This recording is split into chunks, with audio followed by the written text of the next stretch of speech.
when we talk about this. Okay, and oh, hey, Chris, yeah, we are live. Oh, great. Sorry, I did that. Oh, no worries. So, hello, everyone, to the 9 people we have in the chat. I'm doing this on my second channel, so I'm not expecting as massive an audience as I would have if it was on the primary channel. But this is a new thing that I'm trying. We're going to be doing a series of videos. Focus of the videos is to give regular YouTubers, viewers, really whoever wants to participate, a chance to give your thoughts on Doctor Who Series 11 or anything else that you might want. So today, our first guest, he's actually been pestering me for, I don't know, about a month or so, but we have Chris McKeon, who is, well, do you do a lot of YouTubing, Chris, or are you mainly just a Twitter dude? No, I don't do much YouTubing at all, and nor do I Twitter a little bit more. I barely use social media. I suppose maybe to explain why I'm here in terms of what is my connection to Doctor Who. About 10 years ago, it seems so long, and I was very young at the time, and I still am young, but I was very young. If I have any claim to fame in Doctor Who fandom, it's that I wrote a charity novel called Time's Champion. Yeah, I've heard of that. Thank you. It was a labor of love. Obviously, it's charity. I guess to put it in a nutshell, not to delay getting into our main discussion, because we are here about Doctor Who as it is now. Have you ever heard of the character the Valeyard in Doctor Who? Valeyard, yep. Colin Baker's second series, Trial of a Time Lord. It's kind of a mysterious figure, supposed to be somewhere between the Doctor's, I think it's 13th and final regeneration. Yes, the exact 13th Doctor. I don't know. Maybe that's one way to explain it. Yes, you could. I guess I'm an expert in it because when I was very, very, very young, very, very, very young, I've been a fan of. Well, I guess take a step back. If I have any claim to fame, not a claim to fame, but if I have any distinction as a Doctor Who fan, I am an American from Los Angeles, California, and if I have any distinction, is that I probably not the only one, but amongst my age group and my peers, Americans in California, some years ago, before the TV series returned, long after it left the television series. And again, as a fan watching Doctor Who, I didn't know it had ended. You have to understand that. I was watching it years after it ended. It's a classic series. Oh yeah, most of us didn't know it had ended until I was watching them as they aired, and it was 1991. I think it was in a Starlog magazine where I found out it had been put on hiatus. So it makes you feel any better. Yeah, nobody knew the show had actually gone on a hiatus. BBC never made an official announcement. Well, no joke. I can remember, not to go too much on a tangent, that's not a tangent, but a side way of looking at this I can remember first getting into wanting to get the DVDs or whatever of the Doctor Who stories and asking someone on the phone a store, I found this date, the 6th of December 1989, the last episode of Survival. Yeah. And I asked the person on the phone, did the series continue after that date? And he said yes. Well, he was wrong. But again, maybe he just didn't know. But of my age, kids of my age at that time, so in between, that little brief period of time in between, like the telefilm, just around the telefilm and the return of the new series. So again, I was very young at that time. I was a massive Doctor Who fan through watching it on PBS channels. Our main channel at the time was KCET. Again, I'm from Los Angeles, so whatever that local public broadcasting station is. I suppose it is. I live in Utah now, but the point is, I watched Doctor Who as a block from the Jon Pertwee era to the Sylvester McCoy era. And everyone knows Doctor Who, that's Doctors 3 through 7. Why not the first 2? Obviously, the PBS probably didn't see the need to show incomplete episodes and stories from the... No, it's our PBS station, because I'm in Canada, but we get all the American networks here. So in the city that I lived in, we got PBS out of Detroit. And they didn't actually start showing black and white episodes until it was around 1993, and then around 94 they stopped carrying Doctor Who altogether. So yeah, I'm not sure what that was. And actually, we'll give some shout outs here as well to our chat. We've got 20 people watching right now. So we have Lee, and I recognize a lot of these names. We have Leon Tarkshina. I'm hoping I'm getting your name right. Leon, sounds fun. We've got Evil Ash 3373, Gary Bell, my very good friend. It's Joe from It's Plain Joe Reviews. Joe has actually recently started doing some YouTube videos, so we're going to push those. Christian, a fellow Canadian from Ottawa, who also watched it on TV Ontario, as did I for the Tom Baker and Peter Davison years. Gary from Toronto, another fellow Canadian. Yep, Joe, PBS showed all the doctors, so it depended on the channel. But yeah, WTVS, it was, if they weren't showing the current series, they were showing Baker and Pertwee on a loop for the most part. Scott Smith, we got Vortex Alliance, and yeah, so that's what we've got so far. Joe says thank you.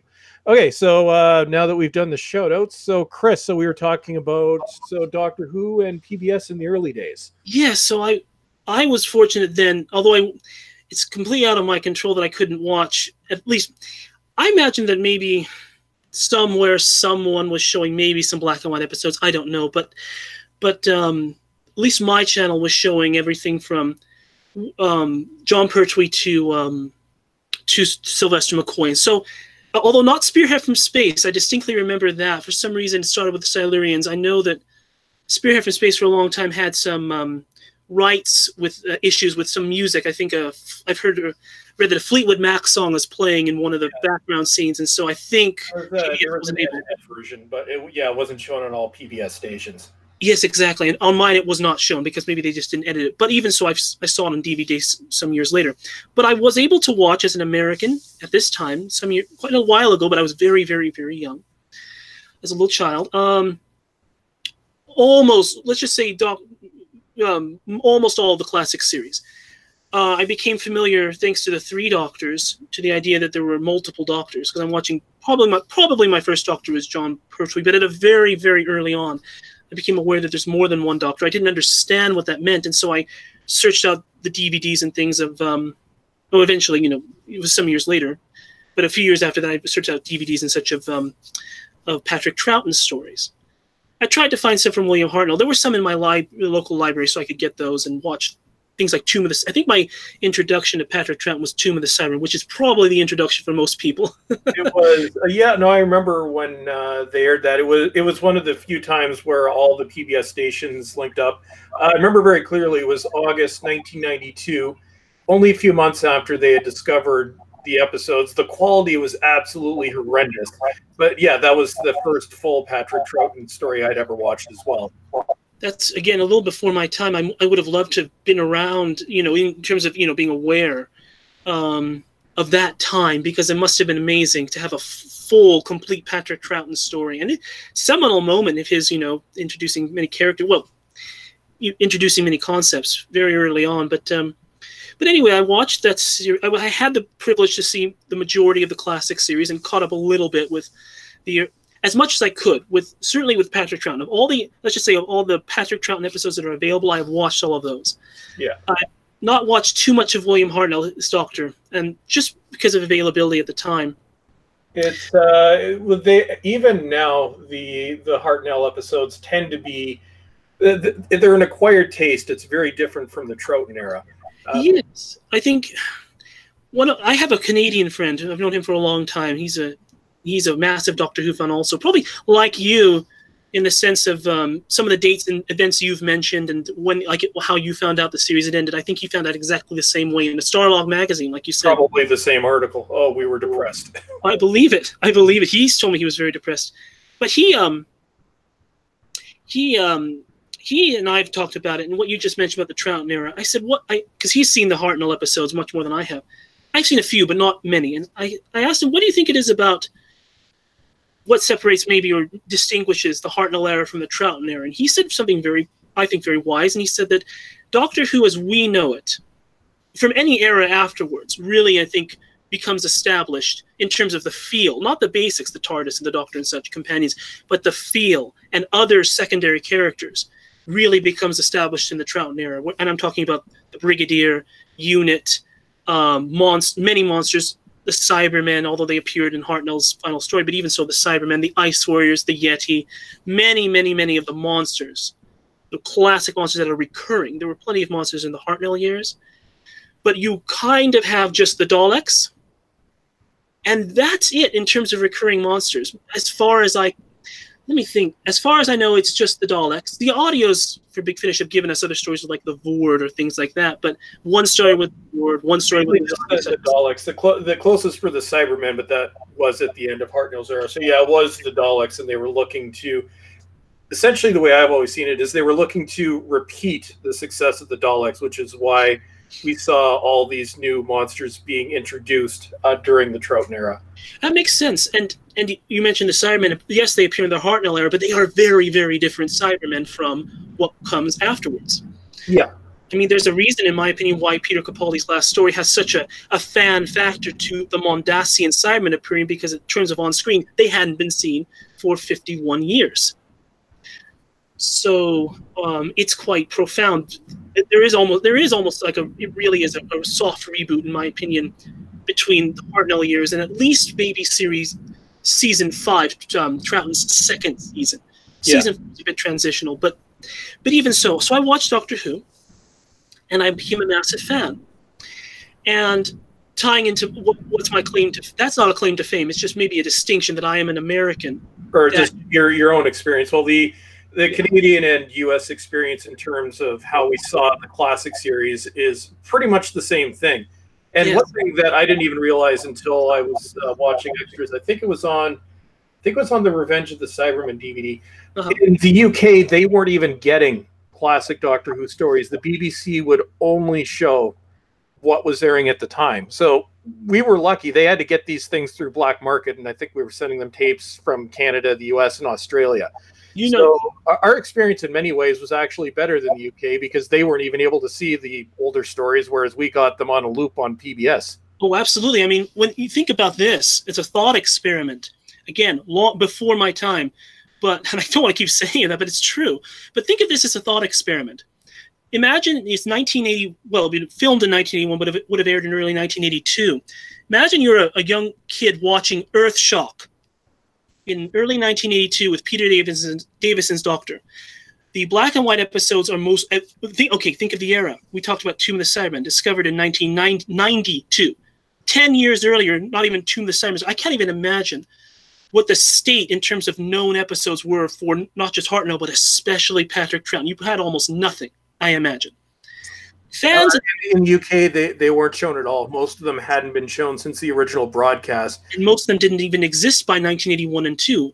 And imagine, even the BBC wasn't aware of how many of them were missing either, which is funny. So, yeah, that's how little they actually cared about the classic series. Exactly. So imagine as a thought experiment, you're a kid in 1981-ish, and you see Tomb of the Cybermen, and you actually see, it's not for us as fans now, we see these, I'm talking about the scene where the Cybermen in episode 2 are showing the clips of the previous Doctors. We take that for granted now, saying, oh yeah, there's William Hartnell, there's Patrick Troughton. Most fans at the time would have said, who is that? They likely would have said, a young kid at that time, if they were not seeing those episodes, and if Peter Davison maybe, I'm talking about a kid maybe the age of maybe David Tennant, or slightly younger, he would know who Peter Davison is. Of course, it's his Doctor. He's famously said that. He would know who Tom Baker was. He might know John Pertwee. But if they're not seeing those episodes, again, no internet, no social media, most of those kids probably, if they were aware that there was a Patrick Troughton and a William Hartnell, I can guarantee it was probably for some of them, their first time ever seeing their footage. And for some of them, they probably weren't even aware who those Doctors were. So it was a different time. And I suppose that experience, that's one of the things that amazes me about experiencing Doctor Who, is that it is so diverse. It is. Well, it's funny because the way I experience it is kind of similar. Like I started my first series was Tom Baker's final season, and Peter Davison really was my Doctor. And I'd actually, for years, I thought, because obviously no internet at the time, so there's no way you can look this up. For years when I was a kid, I thought Tom Baker was the first Doctor. Mm-hmm. And then we have this, there's an Ontario channel called YTV, which in the late 1980s had started airing Doctor Who from the beginning. I think it was, I hadn't watched the full episode, but I just remember catching, because there were only, around that time, there were only 5 complete Troughton stories. Everything else was either missing, partially missing, or completely gone. And the first time I saw Patrick Troughton, I didn't watch the episode, I just caught it, but it was one part of the War Games. Like, who in the name of hell is this? I'm like, yeah, and you look at him, he looks kind of scary too, if you don't know, because he's got the eyes. So, oh yes. Why is this person the doctor? Why is it black and white? And why does he look scary? And then from there on, I watched from John Pertwee's Doctor all the way up. I think it actually was from what I remember, the last episode of War Games, because I didn't watch a full Troughton story until Tomb of the Cybermen, probably 4 or 5 years later. Mm-hmm. But yeah, so I started with John Pertwee, and at that point, I didn't even know William Hartnell existed as the first Doctor until after the show had ended. Oh my goodness. And I saw it. I'm like, who's this old person? And it's, to be honest, a lot of the Hartnell stories I didn't actually watch until they started coming out on DVD. My Doctor Who era really was John Pertwee up until Sylvester McCoy. Eventually became obsessed. The Troughton era may actually now be my favorite era of the classic series. But yeah, it's weird the way it is. You know, you don't have the internet, so you just discover these things by accident. Well, it's interesting you mentioned Patrick Troughton. For me, in terms of Patrick Troughton becoming your favorite era, if people ask me, you know, who's my favorite Doctor, I honestly say I don't have one because I love them all. But in terms of when I watched, and so it's hard for me to say who is my Doctor, because certainly John Pertwee to Sylvester McCoy, I was seeing these episodes week by week, and so they all came at a quote unquote roughly the same time. Patrick Troughton is interesting for me in that you can't see me on video, but I have dark hair, and well, we're not on video, but I have dark hair. Yeah. At the time when, as a very young child, watching the Three Doctors, my hair was in a kind of a Beatle style or bowl hair, not exactly cut with a bowl, but it had that type of haircut. When Patrick Troughton came on screen for the first time, I connected with his Doctor. I didn't know who he was, but the first time I saw him, I thought, oh, he looks just like me. Now, I don't look like him. I have dark eyes. I'm tall like John Pertwee, or more or less. But I'm not.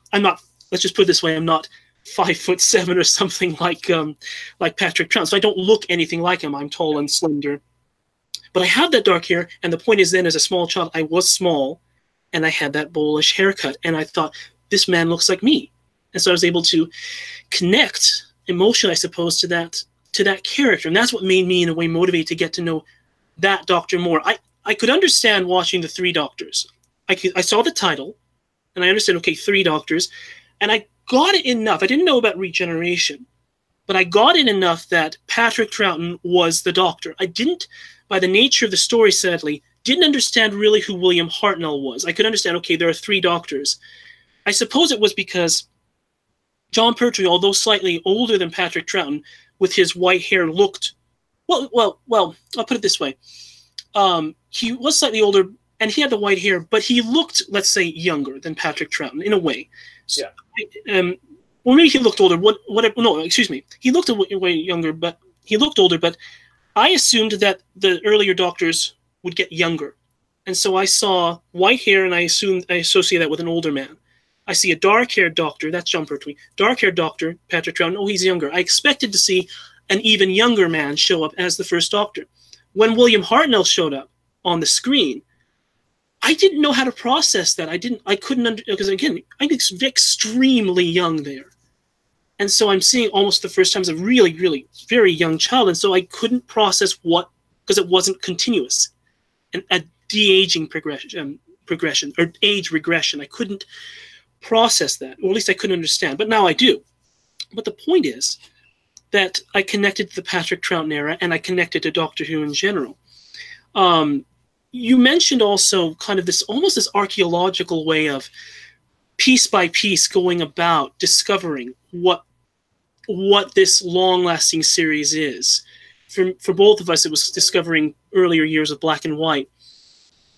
And so, in general, this archaeological dig in a way, okay, what's this story, what's that story, discovering, okay, there's a story that it would be like finding a box in the sand containing a wonderful treasure, and this represents the 60s, the black and white episodes, and then you open that box, and sometimes you find like a book, or story that's complete. Sometimes you find a chapter, a missing episode. Sometimes the box is empty. Sometimes the box is not even there. It's just an impression in the sand. I don't want to be too flowery in dialogue, but what I mean is that you discover that this series has been around for so long and has not been treated as well as you would have liked. in terms of preserving it, that it's quite disappointing. But it still motivates you in a way to then take an alternative route, read a book, listen to an audio, watch nowadays the coming animations, Power of the Daleks, and now the Makra Terror, right? Yeah, that's the next one coming out, which I think March. Yes, March or April. It's coming out in Region 1. I have to double check that, but I think they're because animation is more affordable than it was a few years ago. I think we're slowly going to see those old stories revisited, and unfortunately, I don't think Region 1 is going to get any Blu-rays, which royally kind of pisses me off. But even with the DVDs, I'm still glad to be able to see them. I've been watching the reconstructions for years. There actually was an independent company that just for fun used to make recreations using clips, and you could order VHS tapes in the mail. I actually did a video on them probably about 8 or 9 years ago. I can't remember their name right now. Loose Cannon? Are you talking about Loose Cannon? Loose Cannon Productions. Yeah, that's where they came from. Yes, I've heard of them. I've seen some of their things online. I mean, that's to a certain extent probably thanks to Loose Cannon or others like them. Again, seeing them years after the fact, I applaud what they've done. They were, and nothing against them. They were probably working with very poor quality audio at times, but that's to a certain extent how I've got to know, visually that Patrick Troughton years is through these some of them. Not so much season 6, his 3rd season. That is mostly complete, thankfully. But middle Troughton up until recently was fairly lost. Early Troughton is almost gone. Apparently, they almost lost all of them because when Ian Levine found the tapes, apparently the next pile that was about to be destroyed, which I think literally they were right next to the incinerator, just waiting to be thrown in the incinerator. Yes. I think it was every remaining episode of Troughton's 3rd series. So we came close to losing everything except for obviously things that would be found later on. But yeah, it's amazing when you think about it. It is amazing. And no matter what people might think of Ian Levine personally, or publicly in terms of his public persona, and this doesn't mean that you have to always like what everything a person does, but I think there's no question we owe him a great debt as Doctor Who fans, because we would not have, essentially, you're right, we would not have probably the William Hartnell and Patrick Troughton eras that we have, and lesser known, many of the, in fact, probably all of the deleted scenes or alternate scenes or just deleted scenes from the JNT era. Well, it gets even worse because they weren't just because this occurred, I think it was 1977. So we're about halfway through the Tom Baker era. As soon as they were done incinerating Troughton, the John Pertwee episodes were, in fact, some Pertwee episodes were incinerated. Yes. That's why we have really crappy copies of a lot of the early episodes, and a lot of them actually came from TV Ontario, because they had been, the only reason we have all the Pertwee episodes is because they had such heavy circulation in North America. But yes, yeah, they were too. We owe your country, we owe Canada a great debt too. So thank you on behalf of America to Canada as Doctor Who fans. Thank you so much.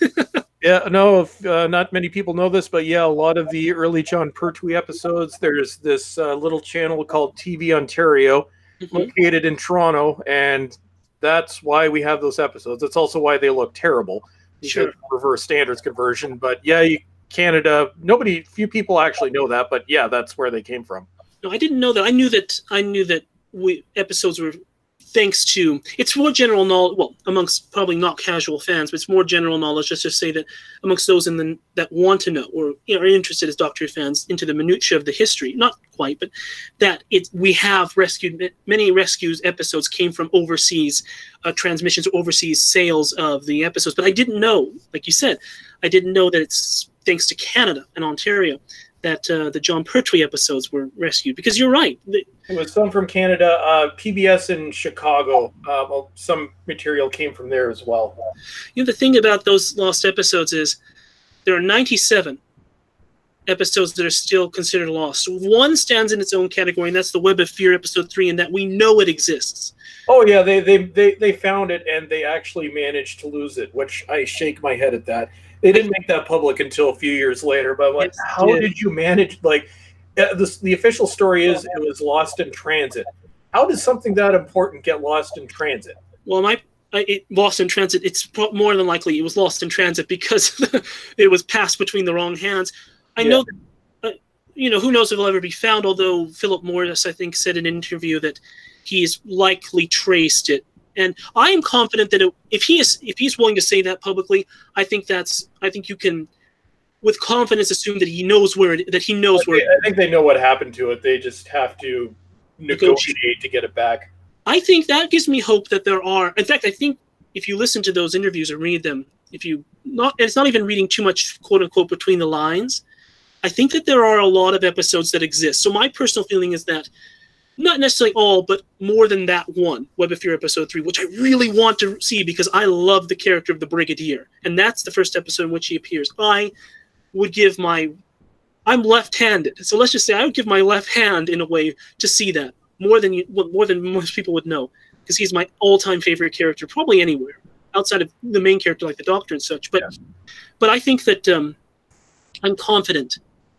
I've seen an interview with Ian Levine from some years ago in the 90s, I think, and he expressed a lack of confidence that we would ever find the remaining episodes. But we found some since. I personally feel, nothing against him, maybe that was the information he had at the time, but I personally feel that many, if not perhaps most, and maybe all, but many of the missing episodes exist. I think it's clear that, in fact, I'll say this, we know that they exist. Were they just in the hands of private collectors? I would say that the one episode that I think we can sadly say does not exist is the Feast of Stephen, Dalek Master Plan Episode 7.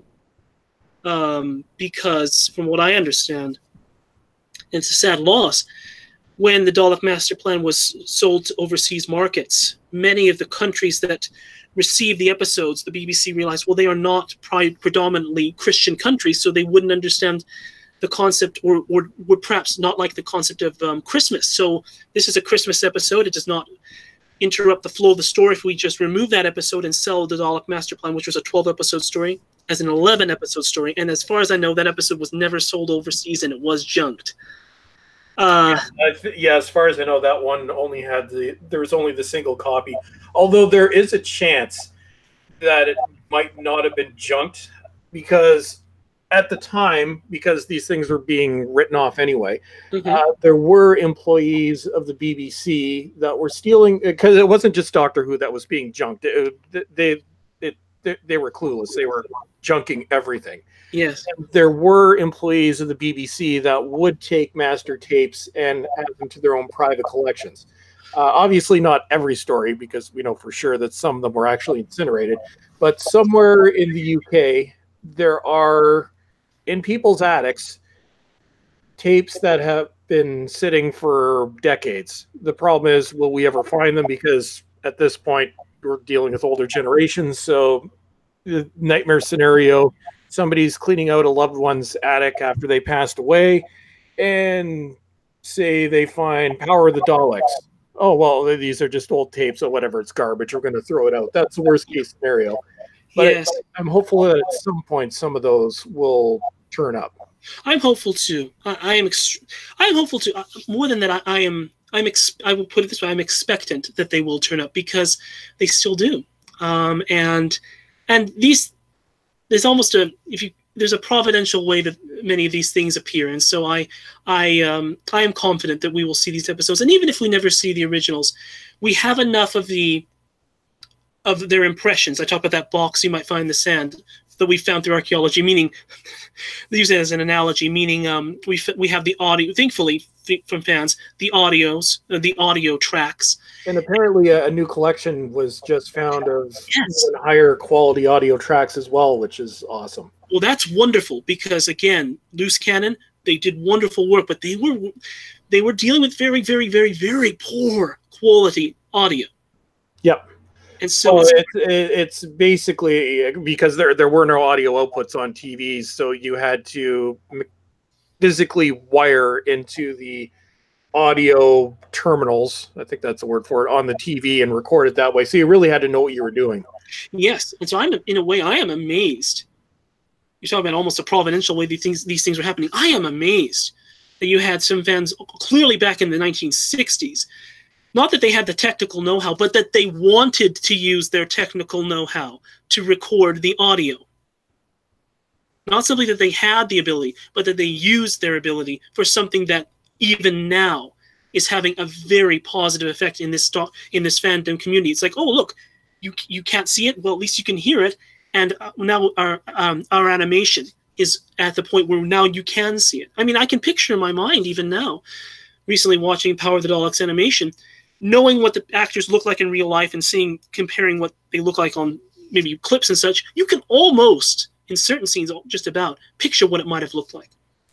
There is actually maybe about around 2005, 2006, there was actually, it was illegal, but somebody, and I found this on a torrent site, it was around 2005, somebody took the official BBC audio with narration, put that to the original, use the original clips, and actually had animations and things going on to join them together. And it's actually probably the best recreation I've ever seen. I don't think it's available anymore, and I think it's on a dead hard drive, even if I still have it.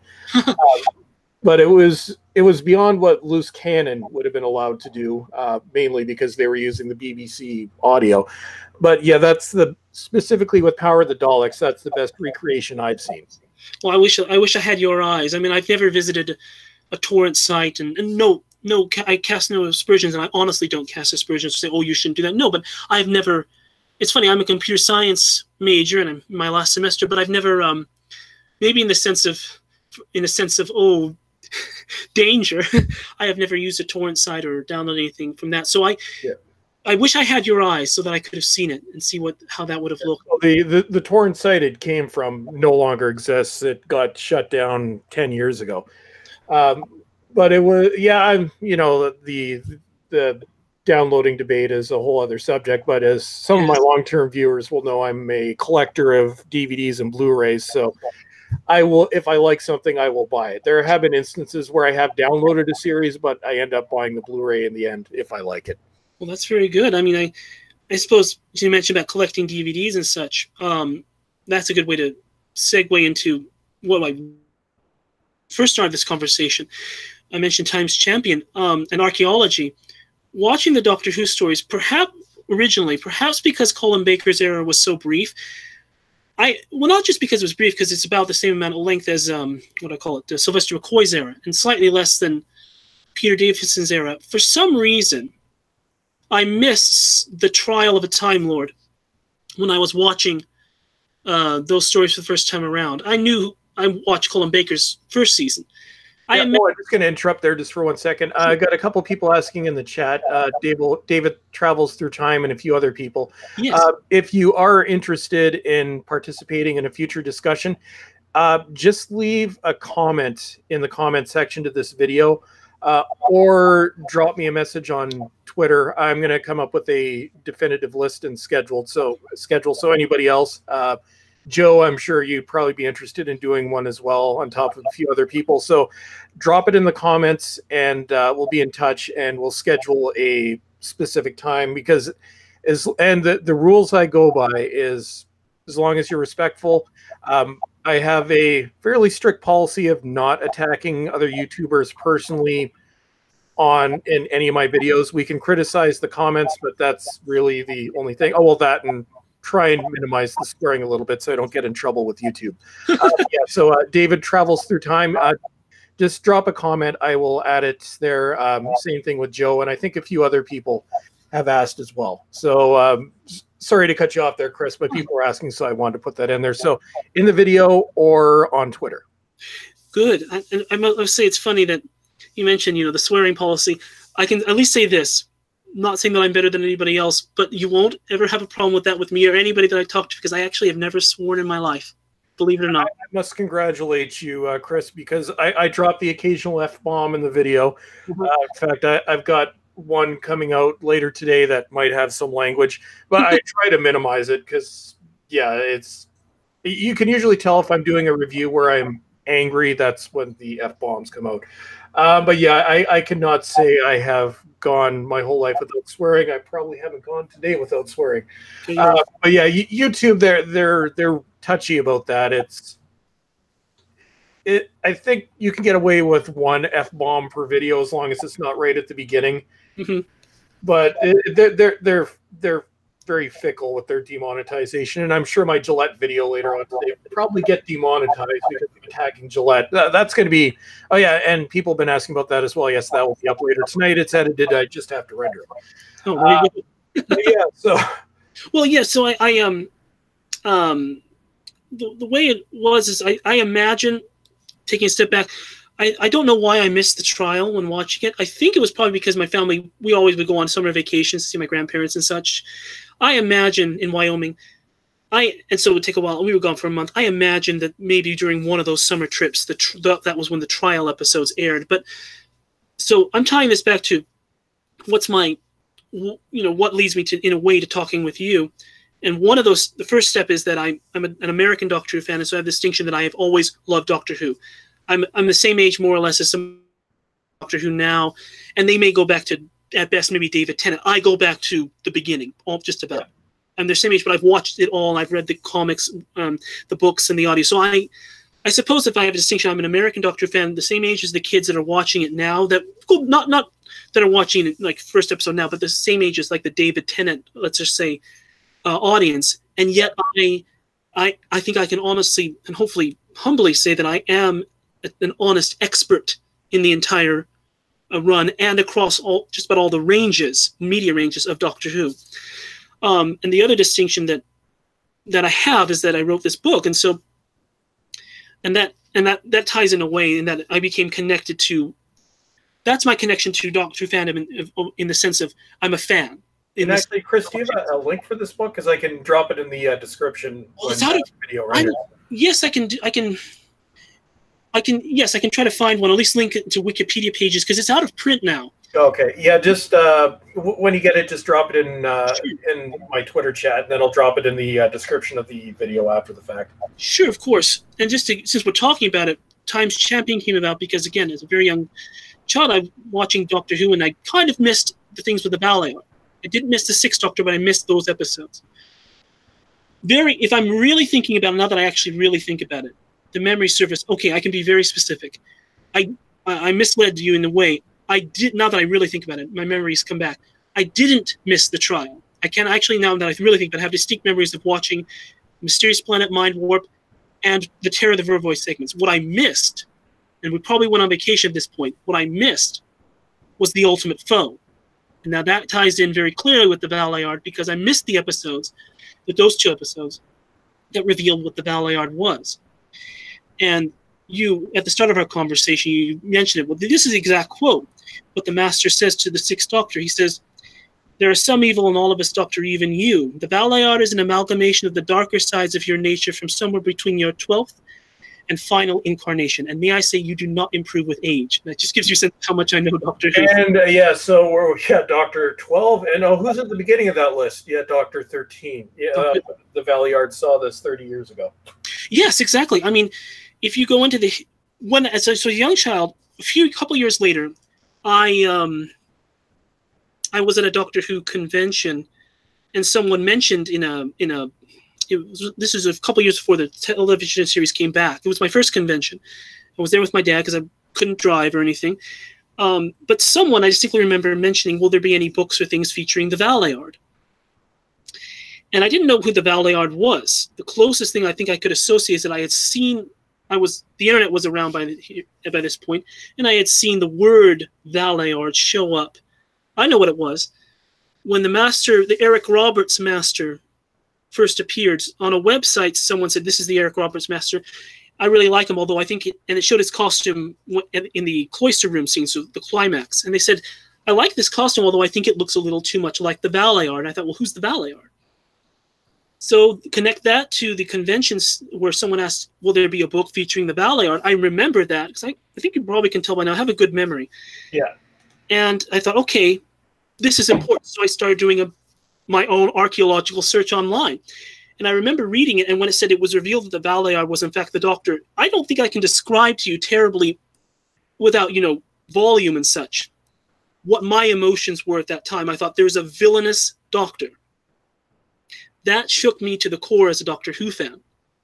Because for me, I associated this whole pantheon of the series, with all these different monsters and villains and cool things, and it excites the imagination and studying and wanting to write stories and such, I suppose I take the Terrance Dicks view, and this comes from although I haven't seen the entirety of it, I've seen a clip of the Final Curtain documentary from the Planet of the Spiders DVD. And Terrance Dicks made a comment of how, although he didn't dislike Barry Letz's, because he co-wrote that story, Jon Pertwee's final story, he didn't dislike it or hate it. He didn't agree with Barry Letz's view that the Doctor's greed was his downfall in procuring, if anyone knows that story, the Metebelis 3 crystal. Yeah. And there's a statement that there's another Time Lord in that story, Campbell Rinpoche, the Doctor's old tutor, or hermit, well, both, that was mentioned in the Time Monster. And funny enough, there's an interesting history with that, and that, not to get on that tangent, but it's funny how different eras, you almost have a soft reboot of Doctor Who because it's lasted so long. Different producers come along, script editors, later script editors introducing the character of Asmael, and possibly even the Barusa character. But Asmael, in Colin Baker's first story, they thought, oh, Jon Pertwee's Doctor mentioned tutor or hermit. Asmael is that hermit. Someone had to come along and say, well, we've already seen that character. It was Campbell Rinpoche. Or at least, although I like to think it could be both. You never know. But anyway, because that's the fun thing about retconning. But anyway, Campbell Rinpoche not accuses, but chides the Doctor, saying, this is your greed. You've brought this upon yourself. But Terrance Dicks said, Jon Pertwee was not a greedy man. And of all the actors that have played the Doctor, Jon Pertwee is probably playing essentially himself. And so to say that the Third Doctor was a greedy person, at least at the end of his life, was perhaps inaccurate from Terrance Dicks' perspective for one reason. One, Jon Pertwee was not a greedy man. The Third Doctor was not a greedy man. And I agree, because if you watch The Green Death, which is when he got the Metebelis 3 crystal, were he a greedy person? Were the Third Doctor, in general, any Doctor, but the Third Doctor, were he a greedy man?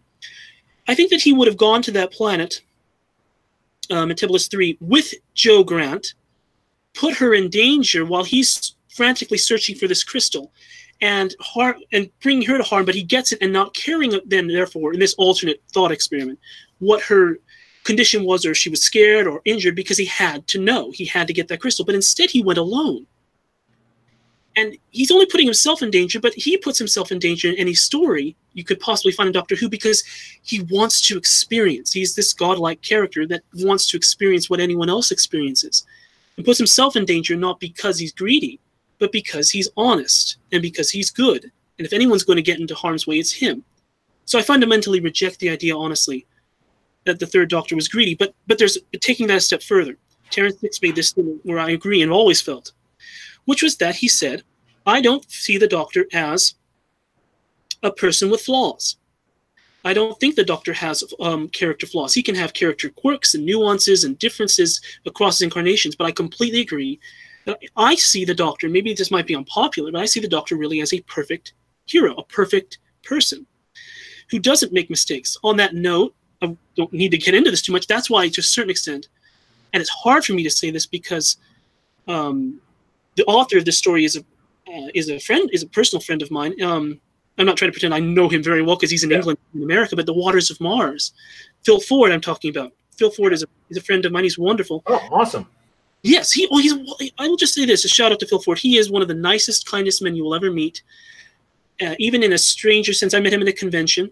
So I'm not trying to make it sound like, oh, we are buddies. No, because we live in different countries. But you can meet a man like him, or just meet him, and in a casual way, just begin speaking with him. And you don't necessarily know who he is.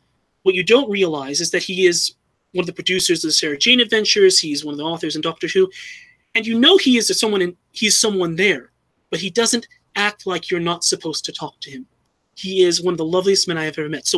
And he's written one of the possibly third or fourth best story of the new run. Waters of Mars is an absolutely brilliant story. Yes, and I agree. And I love that story. The reason why I mention this is because for me, viewing the Doctor as a perfect figure, what the 10th Doctor does in that story, with trying to change history, essentially committing quote-unquote a mortal sin, I fundamentally cannot. It's not simply that I can't agree with it. I fundamentally, how I view the character, cannot accept that, and so I come up with my own ways to retcon things that I don't agree. Not because my way is right, but it's the only way that I can connect with the Doctor in that way, or see him in the same way. Because it might be wildly out of character, but anyway, tying it back to the Valeyard. This is long before Waters of Mars and such. But when I found out that there was an evil version, quote unquote, of the Doctor out there, I became pretty obsessed. I will say that, or at least certainly determined. First off, to find out, okay, did the Valeyard ever return in the television series? I was aware of Doctor Who's classic series run by that point, to think to myself, I don't think so, because that was Colin Baker's last story, and then there was Sylvester McCoy. I don't remember the Valeyard being in a story, and he obviously wasn't. So I thought, well, have they ever completed that storyline? Is there a second Doctor out there just coexisting? Well, I think one thing that I've always wondered, because they have tried doing the Doctor goes evil twice. One was David Tennant, Waters of Mars, which was a brilliant idea, and they ended up doing nothing with it. Yes. But the second was the Sylvester McCoy years. Oh, yes. And if you look at, it's you have the Doctor almost being portrayed as God, and we've had some recreations of what McCoy's fourth series would have been like. But I almost think that that's one of the possible end results of where Cartnell was going with those, where you could tell that they were doing something with the Seventh Doctor, but like the 10th Doctor, never really got fulfilled. But I've often wondered if maybe they were going in the direction of the Valeyard with that. Well, I can tell you what I did with that story, because in a way, maybe you're talking to the right person. Because in context, because all the Doctor Who is a person writing a story over and over again, different people. But the story comes from someone wanting to write it. And at the time, when I wrote Times Champion, and I will say co-wrote in a way, because there was an author that I will mention now, and his name was Craig Hinton. Have you ever heard of Craig Hinton? Do you know who he is? I've heard the name. Oh, Craig Hinton was a wonderful man. I will talk about him more. But he's instrumental to how Times Champion came about. Craig Hinton was a Doctor Who book author in the Wilderness years. Many, honestly, brilliant men cut their teeth. Men that were much, much older than I am, but they were like me. If I can compare myself to them, is that they were Doctor Who fans from the beginning. They just happened to probably have been watching it since the series started, or maybe the Patrick Troughton years, actually watching it then. I didn't. I wasn't even born, long before I was born, but we had the same, maybe, if I can share anything, maybe compare myself, is that we had the same passion for certain things. Well, Craig Hinton's passion, he cut his teeth in the 90s writing books. He wrote 5 Doctor Who novels. The Crystal Bucephalus was his first in 1994. That was a 5th Doctor, Tegan, Tolo, and Chameleon story, actually, set between the King's Demons and the 5 Doctors. He wrote then a story called Millennial Rights, which is a 6th Doctor Mel story. He is one of the instrumental architects of what people would call the rehabilitation of the 6th Doctor. The thing to understand about fandom at that time in the 1990s, from what I began through my archaeological expeditions of learning about the Valeyard, you have to understand the ethos at that time was that the 6th Doctor was viewed by many people, rightfully or not, and I do not agree with this, and nor did Craig Hinton. I want to be clear about that. He did not agree with this. Was that the 6th Doctor was the reason that the Valeyard existed in the cosmology of Doctor Who. That the 6th Doctor was a failed Doctor, that he was the most that would be prone to evil, that he was the most that would be prone to recklessness, and it would be that recklessness and those tendencies that eventually would give rise to the creation of the Valeyard. You can kind of see that a little bit with, especially the Twin Dilemma and season 22. Toned down quite a bit by Trial of the Time Lord, but you can tell that they were bringing it back. Well, the first Doctor was like that as well, but you could tell that they were trying to bring it in a different direction after Peter Davison.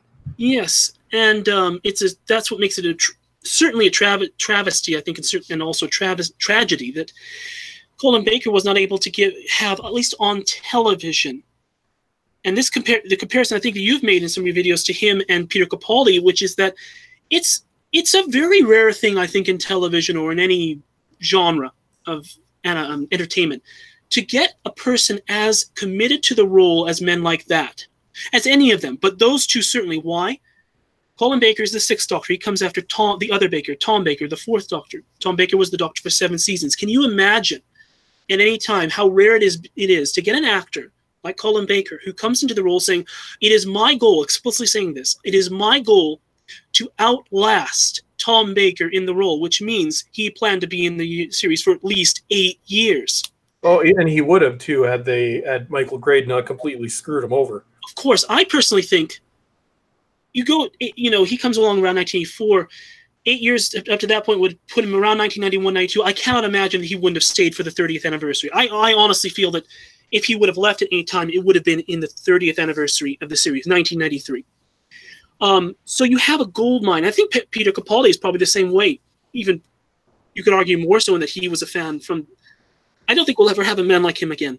And Peter Capaldi, he intended to stay in the role for a long time. Yes. Even so much as I think it was only a few weeks before it was announced that he was leaving. There was an article where he was planning on staying for a few more series. So I think Capaldi, had it been up to him, I think he probably would have done 5, 6, 7 series easily. I agree. I think the only difference between Colin Baker and Peter Capaldi, well, let's just say that doesn't make Peter Capaldi an outright tragedy, is that we don't, whatever reason that he left, we don't know that he was fired. We know that Colin Baker was fired. The only difference is that Colin Baker was fired.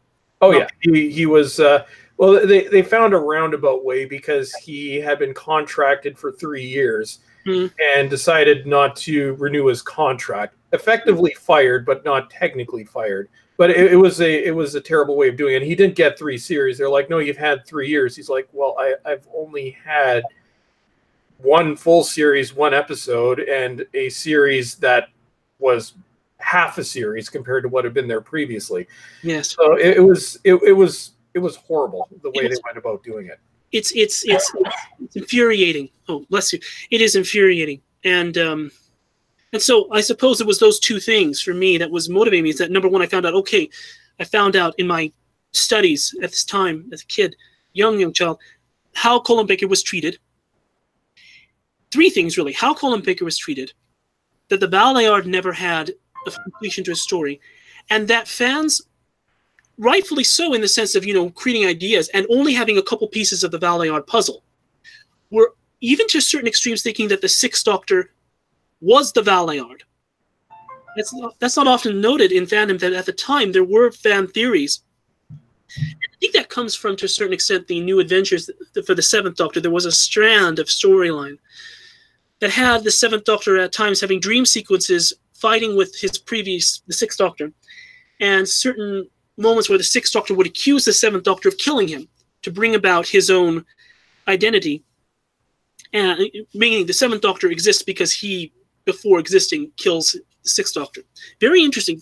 Here's the thing: I don't deny that those are very interesting ideas, but it certainly comes at the character expense of the 6th Doctor.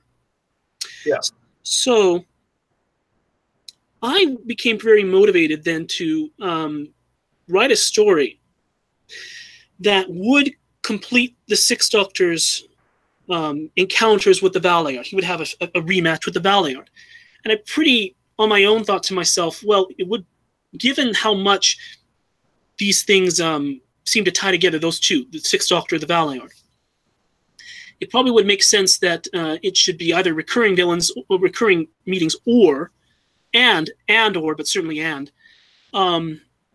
that their final meeting should be with the 6th Doctor's regeneration. Because, again, at this time, the 6th Doctor's regeneration story was the opening scene of Time in the Rani.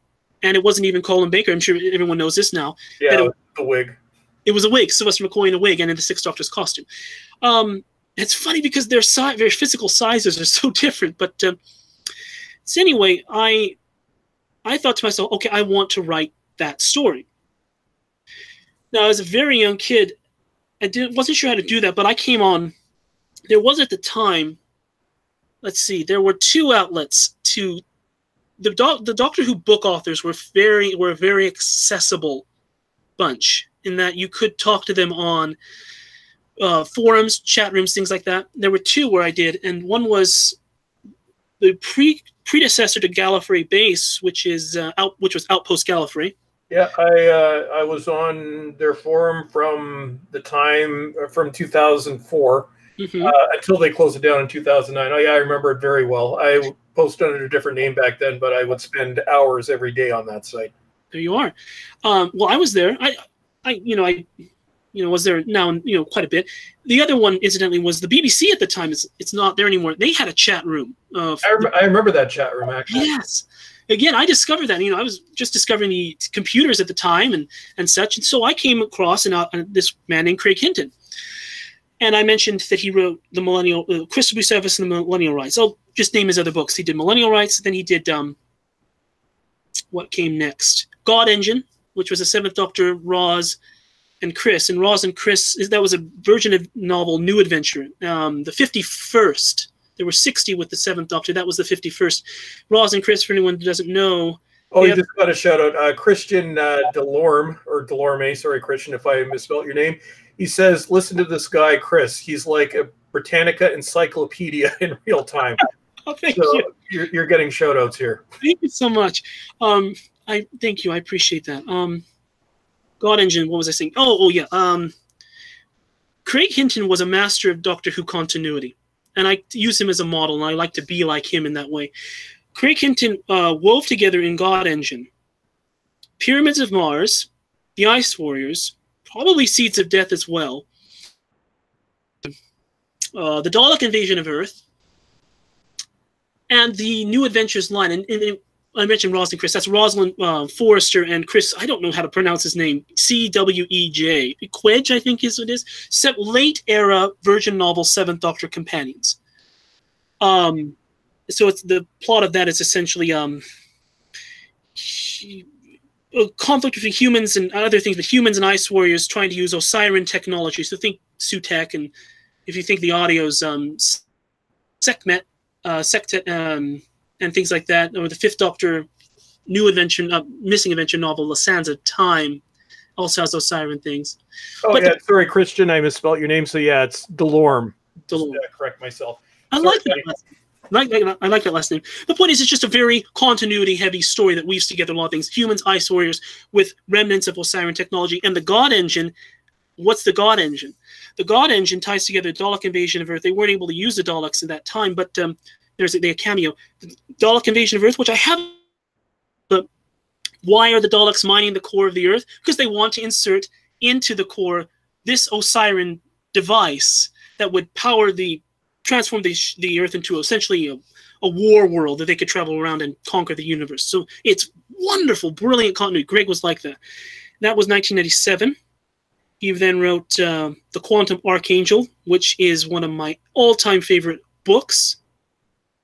And that's a Sixth Doctor Mel story. It is a sequel to Millennial Rites. And I suppose I should go back and say what was Millennial Rites. Millennial Rites, like I said there, that 1995 story, written in 94, was intended to be, although I don't know if Craig intended it at the time, but by the time he wrote Quantum Archangel in 2000, which is when I met him, so I was very young. This is a long time ago. I was very young. The Millennial Rites was like I said, Sixth Doctor Mel story. One of the keystones of the architecture of trying to dispel the idea, although not outright saying it's wrong, of the idea of the Sixth Doctor was what they call the image that's used even in Millennium Rites is that it's a chain. If every Doctor incarnation is a link, the Sixth Doctor was the weak link, and his weakness would give rise to the Ballard. Now, Craig embraced that idea. What I mean by that is the whole setup of Millennial Rites, if anyone hasn't read that book, it's one of the few Virgin novels that I actually have. I actually have the copy. That's how obsessed I was. I went onto eBay to find it. Remember, it's years later. Was that, in a nutshell, people get a hold of a guy, a business magnate who's interested in the great intelligence gets a hold of something called quantum mnemonics, which is an advanced version of what you see in Logopolis, block transfer computation. think of the closest thing that exists on screen to this is, I can't remember the name of it, but the paradigm from School Reunion, what the aliens wanted in School Reunion with the 10th Doctor and Sarah Jane. And Craig was around for that. He said this is almost what it is. So think of that, and essentially universe rewriting stuff. We'll put it this way, for people that have only seen Series 11, we'll get to that eventually, I'm sure. What the Ucks are doing, rewriting the universe. If you want to connect it to anything, they never say this, but when I'm watching, I'm thinking, oh, they're probably using that, quantum mnemonics. At the least, think of it as just advanced block transfer computations. Anyway, someone gets a hold of that in the Millennial Rights novel and rewrites a portion of London essentially into another universe. The Sixth Doctor and Mel are in that, and everyone within it, including Mel, are turned into like,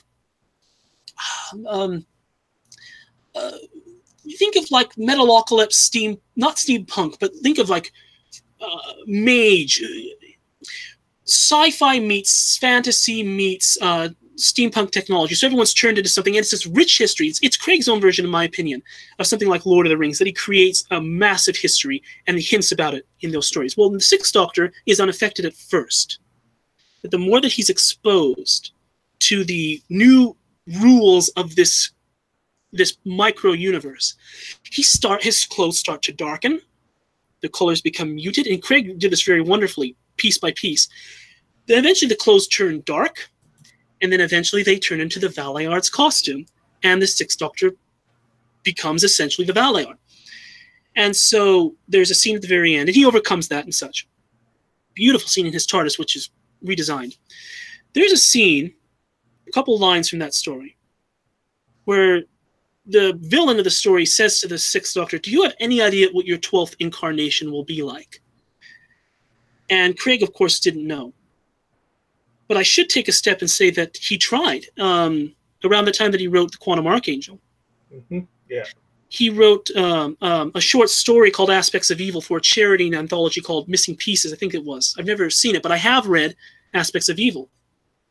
And I'll get to how I read that, but where he essentially, in broad strokes, gives his version of the 13th Doctor versus the Valeyard, the final story of Doctor Who, essentially. And Craig named, as a label, gave a label, and kind of a mythological name to each incarnation. The first Doctor is the grandfather and so forth. The second Doctor, the clown. Third Doctor, the swashbuckler. Well, there were only 8 Doctors at the time, so he actually gave label names to Doctors 9 through 13. The 9th Doctor was, in his mind, the imp. The 10th Doctor was the scientist. The 11th Doctor was the explorer. And get this, the 12th Doctor, and this is back in 2000, was the warlock. I think he practically foresaw, who knows, but his idea not so much 9 through 11, but yeah, I can see that with Doctor 12. Absolutely. The thing is that he mentioned, I'll mention this later, I suppose with Series 11, is that his idea of the 13th Doctor was the grandfather, and that he was an old man again. But that Craig's idea of the 12th Doctor is that he was this dark figure, a warlock figure. Anyway, and there's even a scene where the 6th Doctor and the Valeyard, in the mind of the 6th Doctor, have a talk about this oncoming storm, and that the 6th Doctor needs to become like the Valeyard to face the 7th Doctor's trials on television and in the books. Quantum Archangel followed up with that. It's a very sprawling story, just dealing also with alternate realities. The Valeyard does not appear, but he's mentioned. By the time the Quantum Archangel came about, Craig was wanting to do something with the Valeyard. But now this is the thing that was very touching to me. This is about the time that I go online and start talking with the authors, and I'm asking, has anybody ever written stories with the Valeyard? Is there a story that has the Valeyard, his origins revealed? Everyone said no, but talk to Craig Hinton. They had their own, you'll probably remember this, they had their own Ask the Authors section. Ask David A. McKinty, ask Andy Lane, ask Craig Hinton. So I did. Now, Craig Hinton was a very generous man. And I said to him, I'd love to talk to you about this stuff. He said, here's my email address. We spoke. He revealed to me personally that he was writing a story called Time's Champion, which, well, he was trying, and he was hoping to get it made. And it would be the 6th Doctor's regeneration story, and it would feature the Valeyard and would explain his origins. Well, that was wonderful. Now flash forward a couple of years, and I find out that the story was rejected by the BBC. When I found out, and I hadn't spoken to Craig for a little while at that point. He was busy, and such, and I was busy, just, young kid in school. And, it's almost like we're in two different worlds. Providential way I've mentioned that term before is that when I contacted him again, I said, what's happening with Times Champion? He said, it's not going to happen. Again, like I said, when I found out about the Valeyard, I don't know how I can describe to you without using extreme volume, not swearing, but extreme volume, how I felt. And I just felt like it was a fundamental injustice that this story would not be written, and it could not be written. And there was a story that was replacing it. Times Champion was meant to be the regeneration story. The author, Gary Russell, ended up writing the regeneration story at the time for the Sixth Doctor called Spiral Scratch in 2005. This is we're in the mid-2000s. And so the whole idea of the Sixth Doctor having a regeneration story with the Valeyard could not happen. Because again, the ethos, consider the time. This is, the audios of Big Finish were in their infancy. The television series was just, the idea of it coming back was just about to happen, but it was also the sense of the books are not going to continue. Yeah. So if you want to tell that story, this is your shot. So the sense of, okay, we've missed the shot. I felt that that the story, for the justice of the Sixth Doctor, for Colin Baker's reputation, and again, what I do has nothing to do with his reputation, but the sense of dispelling the sense that his was a failed Doctor. I wanted to do that for him, in a way. And so I said to Craig, I have my own ideas for this story. Do you mind if I just write something, write a story? We've talked a little bit about it. He did an amazing thing. He said to me, Chris, why don't you write Times Champion? Why don't you write Times Champion? I don't have the time to do it now. And Craig was a wonderful man, but he had depression. He had a lot of issues. And I never really saw him because he was always very good to me. But he said, why don't you write it? And and you can use whatever I've written. He had not written a manuscript. He had written a partial outline. He had written a few little scenes, which he had sent to me by email. And when I mean scenes, I mean maybe a paragraph here, a paragraph there. It would be like, this is the wonderful thing. We talk about the archaeology expeditions, sort of, quote unquote. It would be as if, when I'm reading these little scenes, it would be as if I had been discovering. We talked about the 60s episodes. We have clips that exist, right, of those original episodes, clip here, clip there. It would be as if I were receiving clips from an unmade Doctor episode that hadn't been made yet. But somehow, coming back in time, I'm finding clips from the Sixth Doctor's regeneration story. And so like, it would be as if when I'm reading the paragraph, it would be as if the scene fades in and I'm seeing the Sixth Doctor and the Valeyard in a dark room talking to each other about something important that's about to happen. I met Craig Hinton personally once, January 2005. Again, pretty young, so I couldn't drive. I met him, and we had an hour and a half together. My dad took me there. My dad got to meet Craig Hinton. That was lovely.